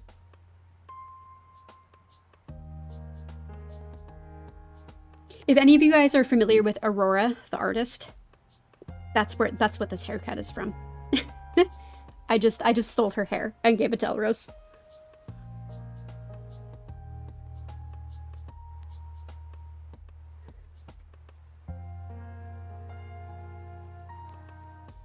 I didn't like that line.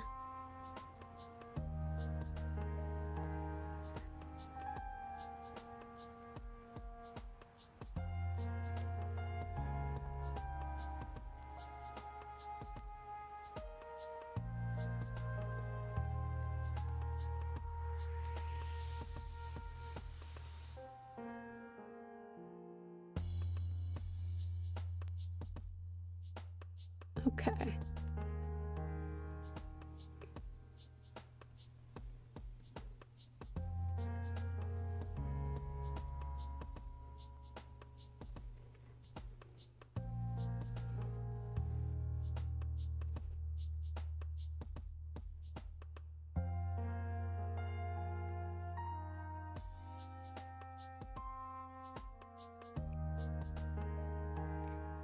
Here we go.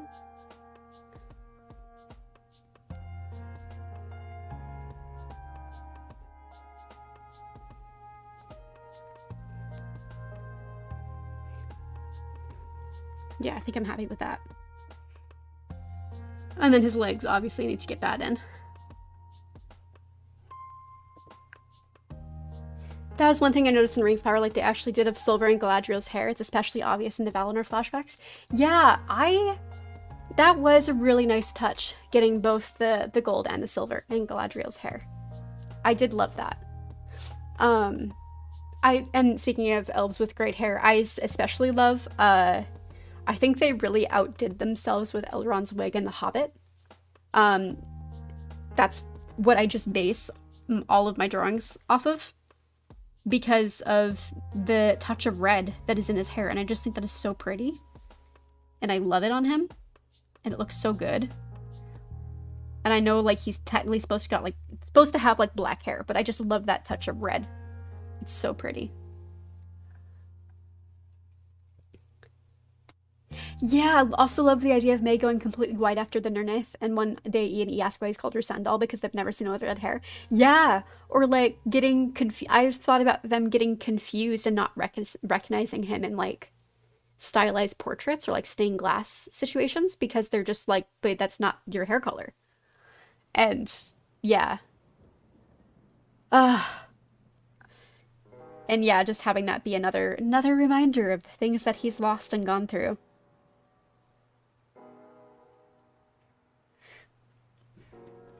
Okay. Legsies. Legsies.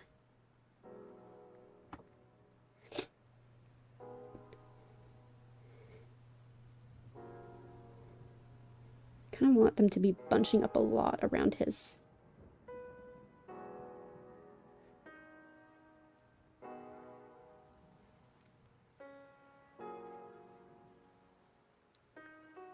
around his ankles. Almost like they're not quite too big, but almost like they're too big. And there's the seam.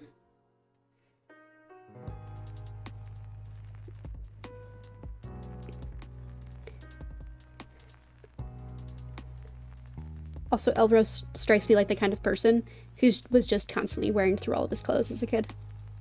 Not because they were poorly made or anything, he's just really hard on them.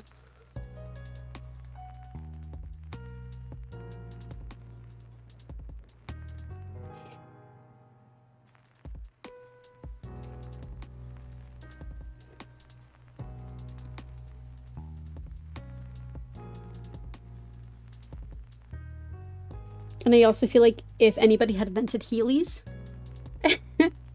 in First Age Beleriand, then Elros would have worn Heelys.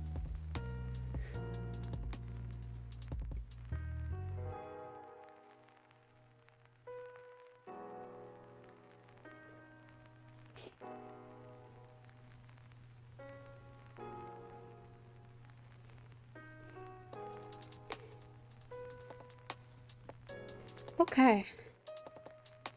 Let's take the blue sketch off and see if there's any areas. Yep, there's areas need to touch up.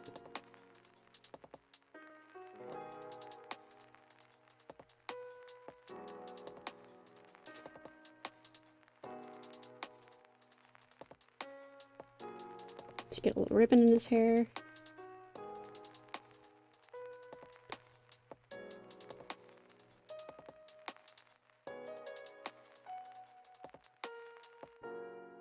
Okay. And I'm gonna convert this sketch layer back to like a gray. And is that that's at full opacity? Okay. Actually, I wonder if I can I just, yeah.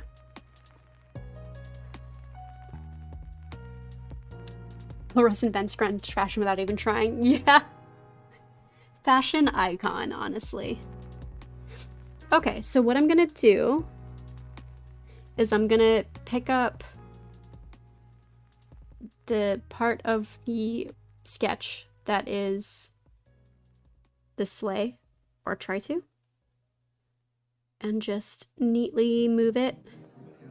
We're gonna have to do this in parts. Neatly move it to the other layer we're gonna cut and paste. Yep. And then merge. And then I still need to do the back of the seat. We're gonna do another cut and paste. And merge. Yep, that worked a trick. Worked a treat. Okay. And then I'm gonna take... Oh, what layer is that on? Hello? Okay, there we go. I'm gonna take... Yeah, that's my brand new layer. I'm gonna take my kneaded eraser, make it really big, and just go over this to kind of clean it up a bit, but not fully remove my sketch.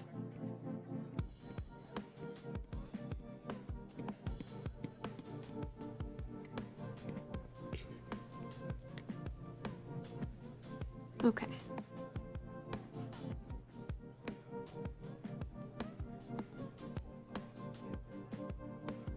And just do a bit more cleanup on areas that I feel like I need it.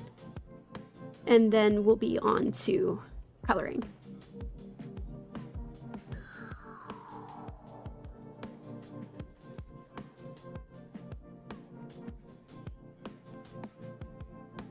Oh, that's on my...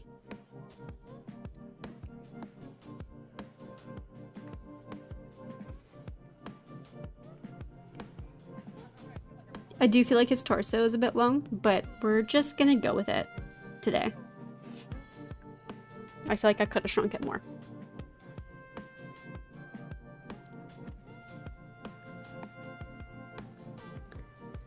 Okay, good enough. I say as I continue to fuss. Always. Always, always.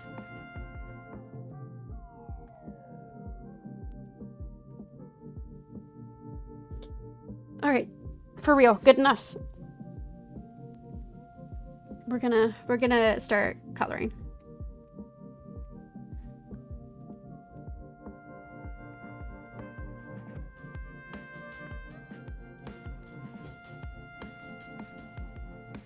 I think I want this drawing to overall just be bigger though. So I'm gonna move all of this, not that. not that.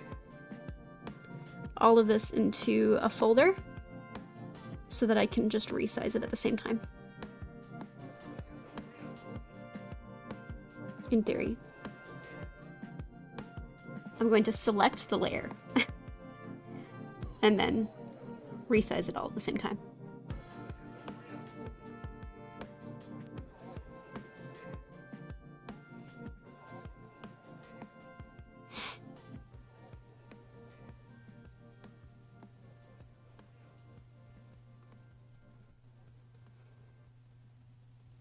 Okay, that'll be fine. I gotta get going, but this is great. Baby roast is late. Okay, all right. Bye, Jazz. We'll see you next time. Thank you for hopping on. Thinking about Frem the first time he sees Glorfindel, trying to process the fact that his hair is actually gold. Yeah. Yeah. I wished I had gotten, like, I had thought to do more of, like, Fram's POV re-elves. Like, obviously there's going to be more of that with, like, later in the fic with Elodin and Elrohir. Because they're going to be with the Eothid for some time. I won't say how long, but some time. So there's going to be more of Eothid having to deal with some Eldritch Paradol. But yeah, I wish that I had kind of gotten to do some more, like, especially with Glorfindel and Galadriel, because I just feel like because they're so old. Because he already gets a fair amount of Uncanny Valley with Elrond. Which is, of course, obviously, because he's a Maya as well. But yeah, I feel like there could have been a lot of fun to be had. That I just didn't get around to. But, okay, let's go on with some coloring. Ooh, I've got a lining to erase. Hang on. I'm looking at. What layer is that on? That is on this layer. Let's get rid of that real quick. There we go. And I'm going to... That's my sketch layer. I'm going to do a bit. I just realized I have some lines, like some straight lines. I'm fussing, I'm sorry. There we go. I was seeing some straight lines. Okay. I'm going to lock that so that my fill bucket tool does not reference it. I only want it to reference my main lines layer, or it's going to cause a lot of problems. So we'll do that. And I'll fill bucket what I can and then paint the rest by hand. So I always like to start with skin tones. And Magler is pretty fair. He's more on like a yellowy side of fair. Oops. Wrong layer. I always do this. Down here. There we go. Nope.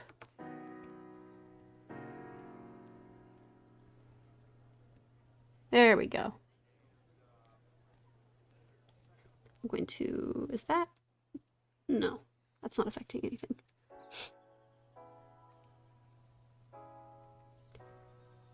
Alright. Actually, listen, this small might be best if I just paint it in. So we'll do that. Where's my gouache brush? There it is. I have density at 100%, which is what I want.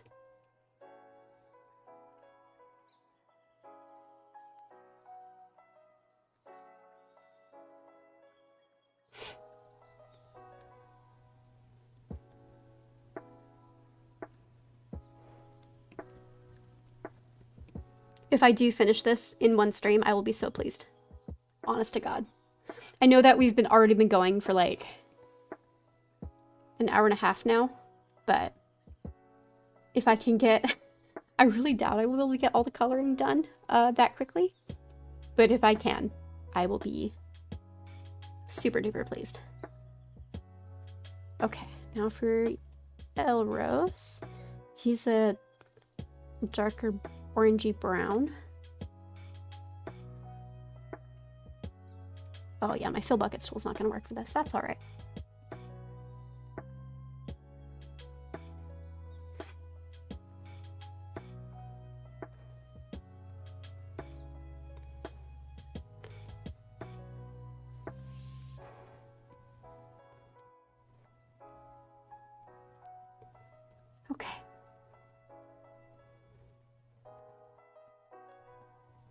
And I think I want my lines to actually be like a brown. Yep. Yeah. That's much better.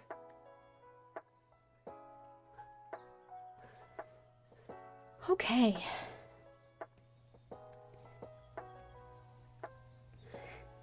I am one of those artists who works on a gajillion layers, and I never remember to label them. And every time Ellie comes in, she's my roommate, she looks at my canvas, and she just like has an aneurysm looking at all the layers I work with. And I am just in awe of the artists who are confident enough to work on the same layer all the time. Because could not be me.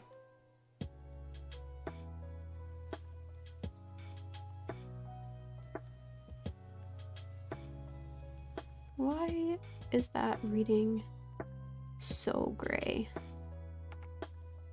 to me? What is going on? I don't know. It'll be fine.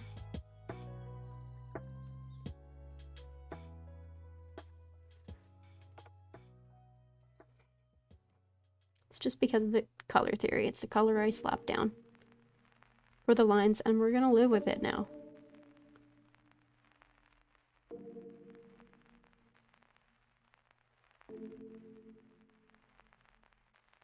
Boom. There we go.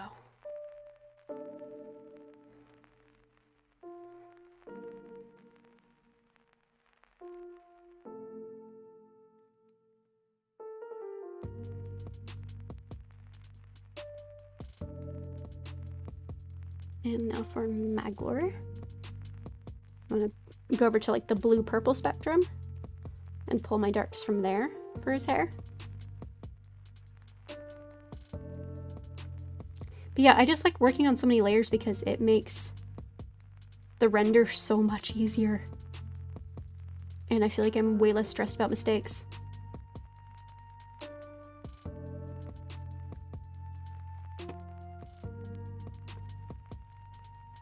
Hey, so this is a term, when do Eminem learn about the parental choice? Like, it happens after E and E leave, and there isn't really a precedent for deciding whether half-elves would be mortal before that.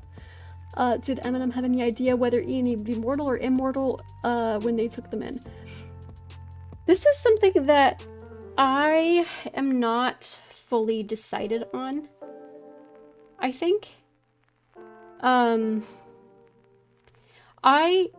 feel like with Elrond and Elros, they both always knew.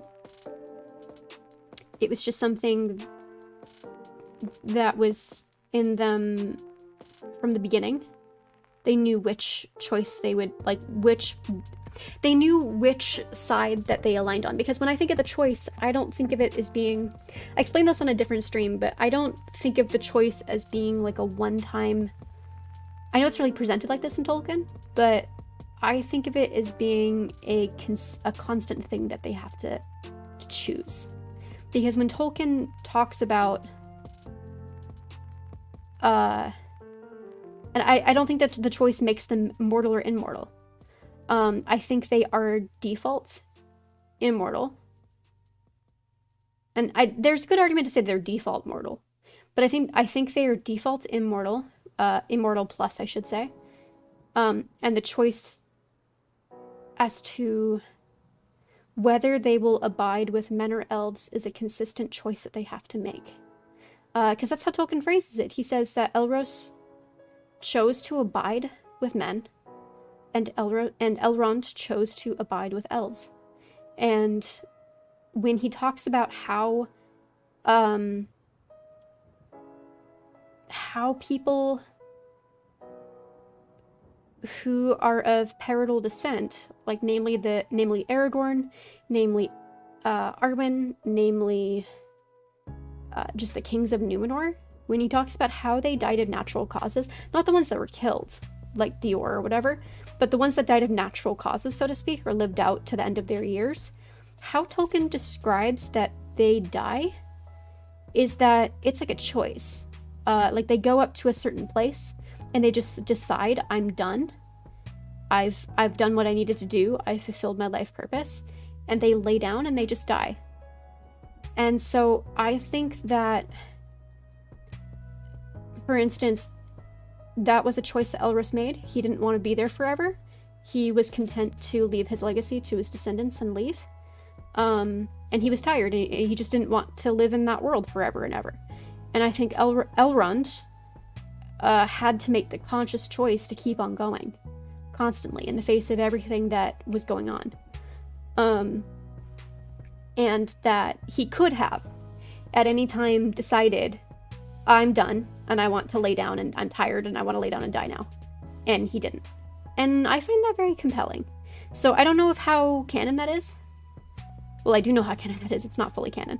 But I do think it is supported somewhat by canon. So that's how I think of it. With regards to like whether or not Eminem knew, I think Eminem knew about as much as Ian did. So like right off the bat, I think there were no assumptions because, you know, for instance, Elwing and Arendelle had made their choices and were immortal. And then nobody ever knew about Dior. So I think there was maybe the assumption of these kids will live forever. They're just like elves, etc., etc. But with regards to their choice and about like which one they would choose and win, I think that was really up to Elrond and Elros, and I think they discussed it with E&E. I can't imagine that they didn't. Because that seems like something that you would discuss with your parental figure. But I think as far as what they knew about it, I think they knew about as much as E&E did at any given time. And as much as E&E were willing to share at any given time, if that makes sense. So I think there were always, I'm of the opinion that there were always signs pointing to Elros aligns more with men and Elrond aligns more with elves. I find it very like almost transcoded, if that makes sense. So it was something that they always knew and were aligned with. That sort of thing. Other question, do other Paradol have the choice, or is it just descendant of mom, E, and daddy? So, if I recall correctly, canonically, in the Silmarillion, the choice is only offered to Arendelle and Elrond and their descendants, etc., etc. Like, Elrond is offered by proxy to Arendelle, Elrond and Elros and his kids, etc. So, I believe because of the great, like, deeds that Arendelle did, the Valar offered him an option. Like, do you want to live forever? Do you want to come to Valinor later? Or do you want to, you know, do your thing and die? And so that's, like, the canon thing, I think. As far as what I think, in terms of what I find fun, I think that they all have a choice. Again, regarding like the biology of we choose when we want to lay down and die. That's my opinion. It's not canon, but I think it's fun. Also because I have a fic that I started and then never finished that I just think is really fun of Elrond's granddaughters being a pain in the Valar's ass and making their own boat and selling to Valinor, being like, we want to meet our granddad. So, that's, yeah, it's an entirely self-indulgent headcanon. It's not at all canon. The canon is that the only people who get a choice are, well, possibly Dior, their speculation, but definitely Elwing, definitely Arendelle, Elrond, Elros, and Elrond's descendants. Weirdly, Elroses don't seem to have a choice. I don't know why that is, but yeah. I feel like it's one of those things that maybe Tolkien didn't decide on. Okay. Clothing. What do we want to do for clothing? As far as colors go. I guess we can go with like classic colors I always pick for them. Why not? So we'll go with like a red for Maglor, obviously. And like a teal ocean blue for Elros. Why? I feel like my fill bucket tool is setting my paper texture. as a reference layer, and I don't know why that is. Let me just check something real quick. Let me see if I just did get rid of that. Yeah, for some reason it's deciding that my paper texture layer is a reference layer. Very odd. It's okay. We'll work around it. I'll have to go into my settings and see. Oh, I missed a piece of hair.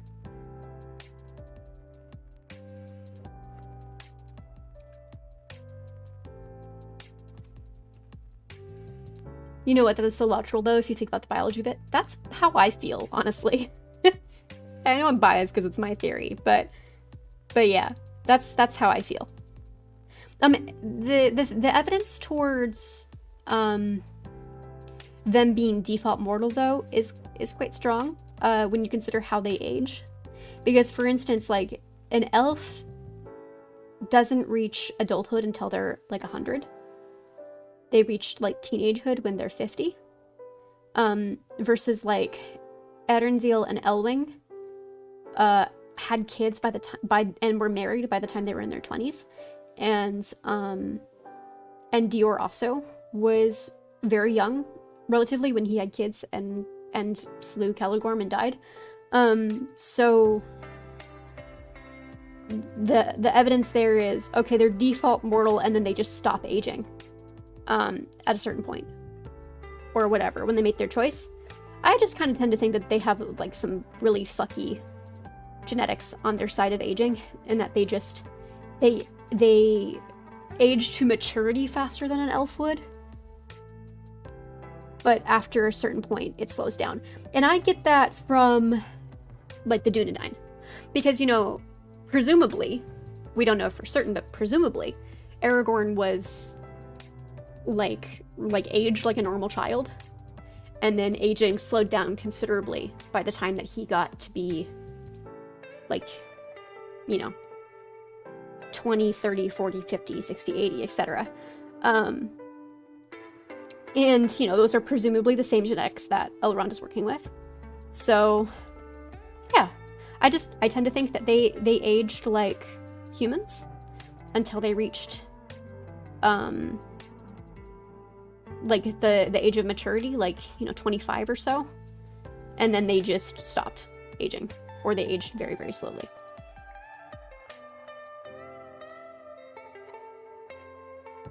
And that speed of aging increases as more mortal genetics are brought into the genetic line, which is why the Dunedain don't live as long, etc., etc. So, I've thought about this way too much. Okay. And then we're just gonna go with, like, more red. Ooh, more red for the mittens. I'm doing this on the hair layer, aren't I? Yes, I am. We're gonna go for more red for the mittens. I need to stop trying to fill bucket that. Because clearly I didn't close my lines.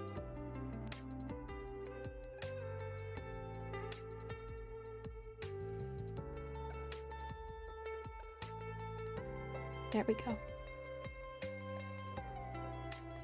I do think there's something inherently tragic and compelling about Eminem taking these kids, so everyone assumes everyone assumes we'll be mortal, and then having to live with that, and then one day they stop aging. Yeah. Yeah. The thing is, I haven't decided what age Ian were when they... Well, actually, really, I just need to do the math. It's not that I haven't decided, because my headcanon is that the age at which Ian went to... I got asked about this recently. The age that Ian went to Gil-galad's court was the age they were when Maedhros and Maglor went for the last two Summerals. Because my headcanon is that Maedhros and Maglor knew that was a doomed quest from the start, and basically, like, did everything they could right before they left to alienate the twins and go, like, you know, you need to go to get them to go back to Gil-galad, because at that point the twins were like, no, you're our dads. Boogie woogie woogie, we're not leaving you. And so they did absolutely everything that they could, and like some really shitty words were exchanged between the four of them, and Elrond regrets that night every day of his life, etc., etc. But that's the age that they were. Is whatever, I need to look up what year that was.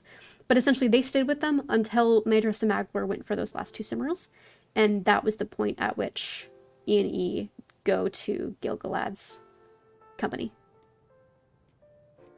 So, yeah. And I don't think either of them ever fully recovered from that. I think Elrond assimilated better than Elros did. And Elros just never really recovered. And he never really liked Gil-galad, even though Gil-galad is a perfectly fine human being. Well, he's not a human being, but you know what I mean. He's a perfectly fine dude. He just never got attached to him. And he stayed for Elrond's sake, and then there was a point when he was like, I can't do this anymore, and he left to found Numenor, etc. So 55. Okay, thank you.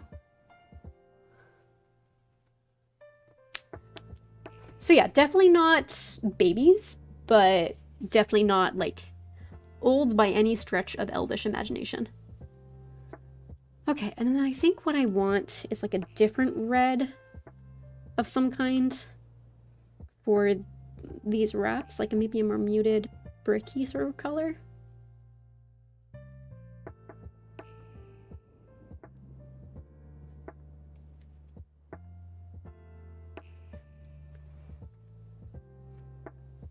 Oh, wait. And then I want, for the undersleeve, I want it to be gold.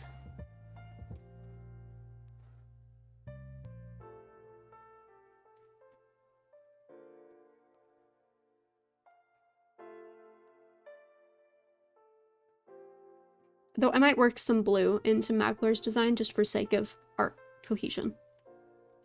I might actually swap these to blue. And just color pick whatever blue I settle on for Elros.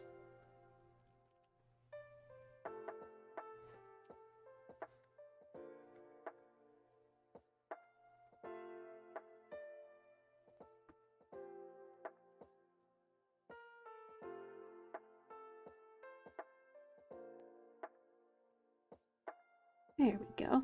Love to see my fill bucket tool working the way it's intended to. Ooh, not that though.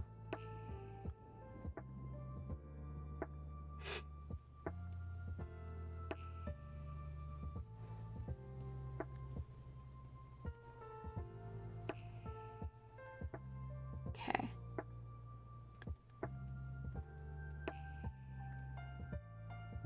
And then, yeah, I think I'll go with like gold pants and red boots. We're gonna get a darker, less saturated color for this back part. It's in shadow. We get a brush that's the right size here. There we go.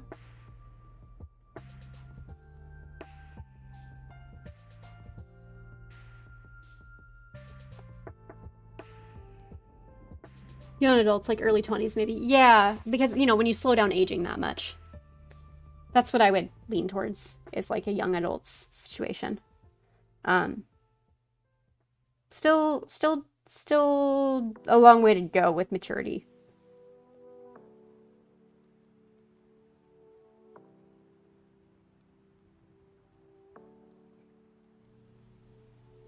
Okay. We're gonna get some gold pants in. You know, this stream is getting long. We're at 2 hours. I think I'm gonna get the flats in for Elros, and then I will have to render off camera. Because otherwise we'll be here another hour. Especially if something happens and I don't like it. So. And also, I would like to go edit that chapter of Partake and get it up. So. I really should cap the stream at like 2 hours, or maybe a little bit past 2 hours. I am very excited for this chapter of Partake. It's like nothing happens and yet a lot of stuff happens. It's one of those. There's a lot of navel gazing, honestly, which is I think why it's so long. But, okay. So let's get some flats in for Elros, and then we'll be done. But yeah, I want like a sea green blue situation for him.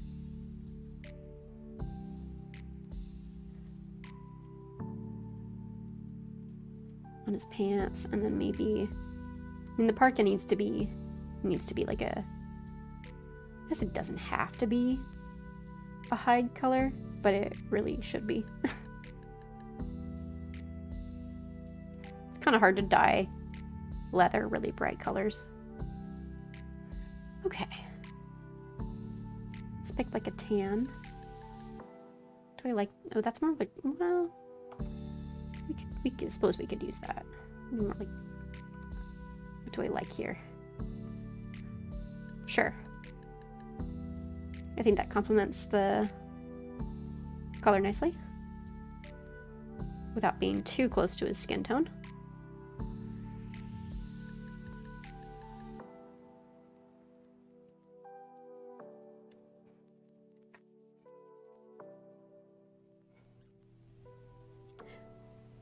I was told there would be food. Yes, there will be food. Some baked goods. That is correct.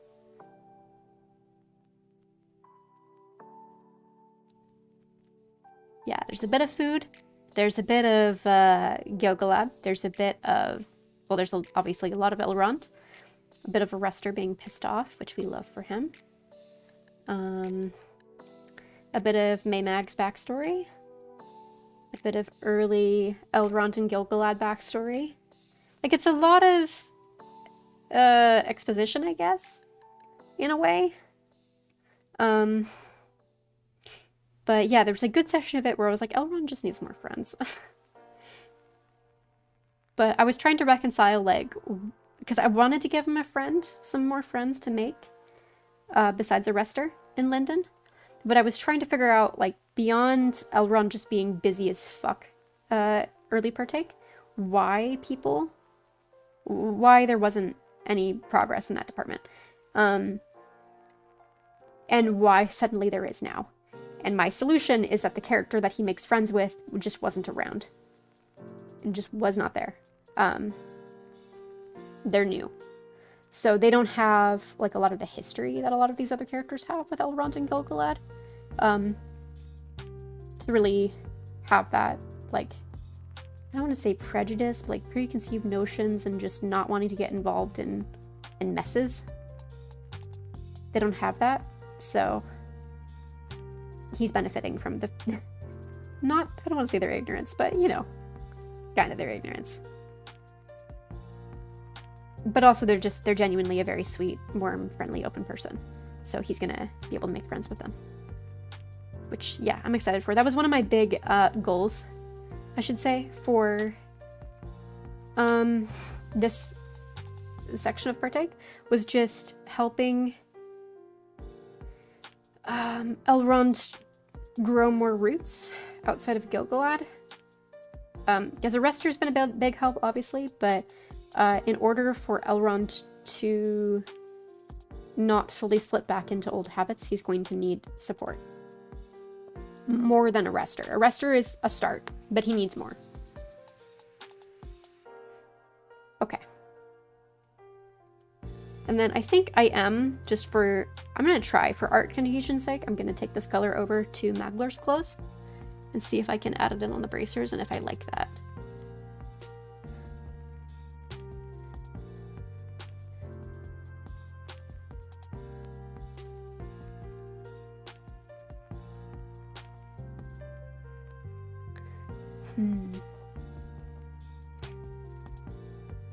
If I pull it more over to blue. Oh yeah.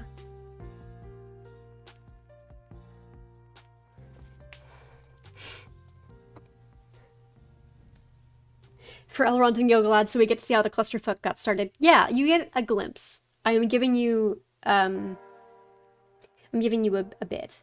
There is there is a fic that I plan to write at some point, which is legitimately like the moment that it got started. The moment that it became a sexual relationship, I'm planning on writing that. So, because I have that moment very firmly in my head of what that looked like. But in terms of like the dynamic and how that whole thing even began, yes. I think the problem that I'm having with Maglar's outfit is that everything is like roughly the same value. So I'm gonna try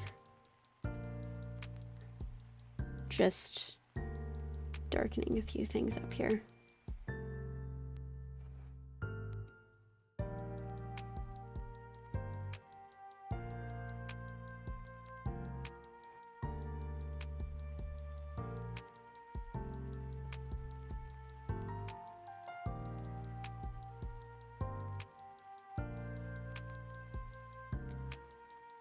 I have toyed with the idea of doing a, like, more than just a one-shot of them exploring the early part of the relationship and kind of the degradation of the relationship, if that makes sense. Because I don't think it was, you know, these things never start out as bad as they end up. But that would be so wumpy that I don't know if that's something people would want to read or if it's something that I want to get into. But it kind of piques my interest a little bit.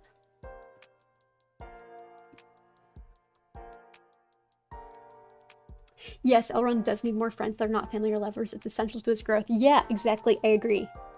I agree so hard. Something that I'm still not happy with Maglar's colors. But you know what? It's fine. I'll worry about it a different time. Let me get the sleigh thing. What's that called? Ooh, you know what? I can pull over the red over here and use that for the sleigh. What is that? Is that called sleigh? What? Why am I suddenly forgetting what this item is called? What is it called when you this just proves to you that I did not grow up doing this activity because I don't live in a place where it regularly snows. It's not called sleighing. What? Why can't I think of the word? What is wrong with me today? Sled. There we go. Sled. That's the word. I didn't grow up sledding. We did it once in a blue moon when it snowed enough to sled.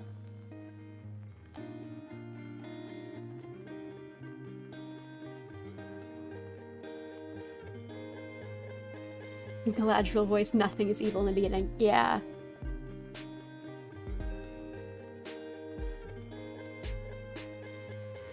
Exactly.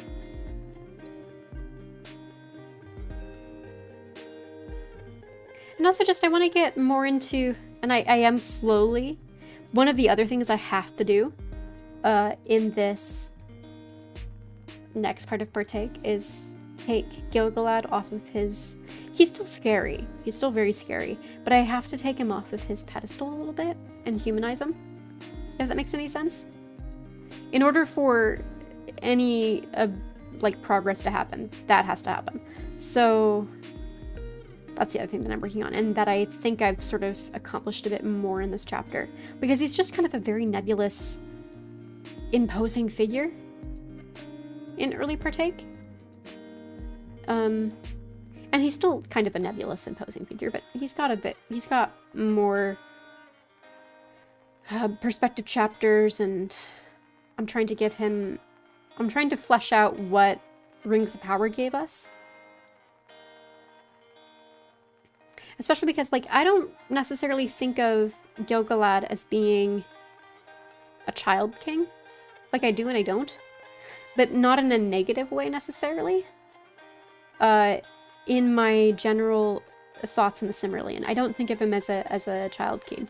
Even though there is evidence that did happen, and that's a fun direction to go with this character. That's not the direction I normally go with this character. But for some reason, Rings of Power Gil-galad gives me that vibe. As like he was not allowed to mature in a normal fashion and to socialize in a normal fashion as a kid. And as an adult, because his entire life was immediately consumed by war and the crown, etc., etc. And he was just propped up there. I do have a headcanon that he is not actually anybody. he is just some guy. Partly because his name is like the most on the nose. This is the most king. He's sure the king. He's the most king ever to ever king. He really feels like a fake figurehead that they propped up, because they did not have an heir. So, also to me that adds, if I go that direction with him, I'm rambling. If I go that direction with him and partake, it's not something that ever will probably come up, but it's something that kind of informs perhaps why he responds to Elrond in the way that he responds to him. If that makes sense, like there may be a level of insecurity there because of Elrond being a legitimate heir and nobody wanting to talk about it. So, yeah, that's something that I've been toying with and thinking about. And trying to untangle the whole mess that I've created of the two of them. Okay. So let me get... I think I need to bring more of Elros's teal over to Maglar's outfit. I just haven't decided where I'm going to put that. Maybe in like some pattern on his coat. Just for art cohesion. But what will also help is me getting some semblance of a background in here. So I'm going to pop that in on another layer, of course. Because when is it not another layer? So what I'm going to do is I'm going to take Elros's teal and I'm going to pull it a bit more blue, like I had for Maglar's a wrist wrap situation, and then desaturate it and get a block of color in here. Let's see, where is my shapes? Where are my shapes? That's where my shapes are. And we're just gonna slap down a block of color for the two of them to exist in. Actually, I think I want it more blue than that.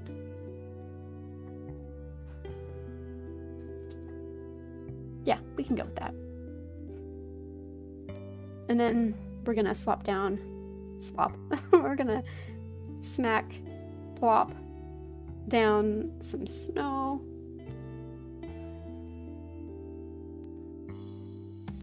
In a desaturated color of the sky. I think I want a bit more up here for the sled to exist on. Yeah. Maybe some stray pieces. And then I'm going to plop down. What do I want to do? I'm thinking I'm going to take a yellow, as I have been doing. Because what I've noticed is when it's cold outside, that you get kind of this like yellow haze around the edge of the horizon. So we'll do something like that, which I will blend down later. And I'll fix all the situation down here.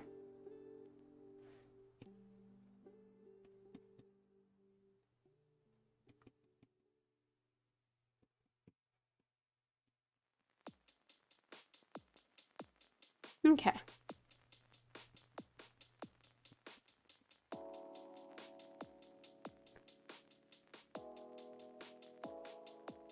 And that already, actually that makes me feel, I don't even feel like I need to bring more of that teal into Maglar's outfit, because it feels more balanced to me now. So, goodness, we've been streaming for 2 hours. Whew. Yeah, I think I am going to have to render this off screen. Someday I will manage to be fast enough with an art piece that I manage to get the whole thing done in one stream. I'm generally a quick artist, but sometimes I can be fussy. Okay, so that's what we're looking at right now. It definitely is rough around the edges and needs more fixing. But I feel like I say that at the end of every stream.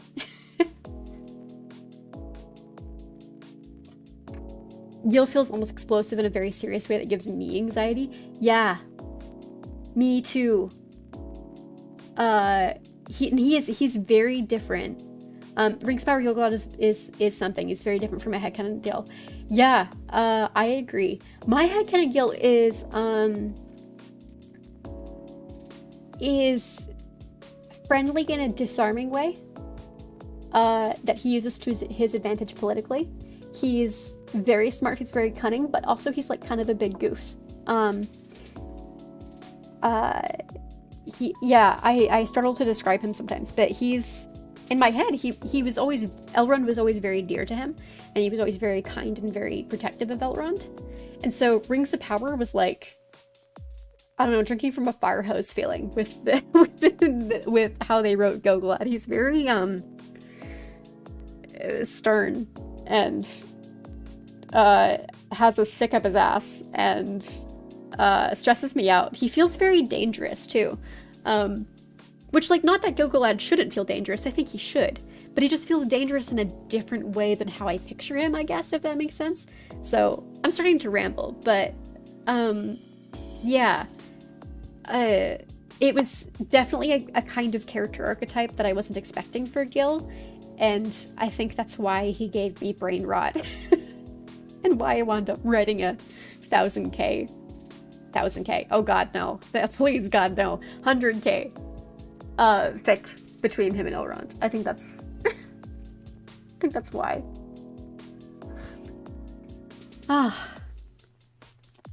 Yeah, I had kind of being a people person and not cold at all as well. Exactly. Which again is why he like threw me off so much when we met him in Rings of Power. Okay, well, I could talk about Rings of Power Gilgalad for like hours, so I'm gonna call it here. But this was really fun. Thank you to everybody who hung out and who's been chatting. Summer Solstice and Meta especially, you guys are awesome. We have flats down. So I'm going to render this probably off camera because otherwise we'll be here a whole nother hour. But yeah, this was great. We made a huge amount of progress on it that I'm very happy with. So yeah, I'll stream again Wednesday for Project Zomboid Elrond. And we will do art again on Friday next week, same time. So yeah, I hope you guys have a really restful weekend. I hope you have a good time. I'll see you again soon. Bye.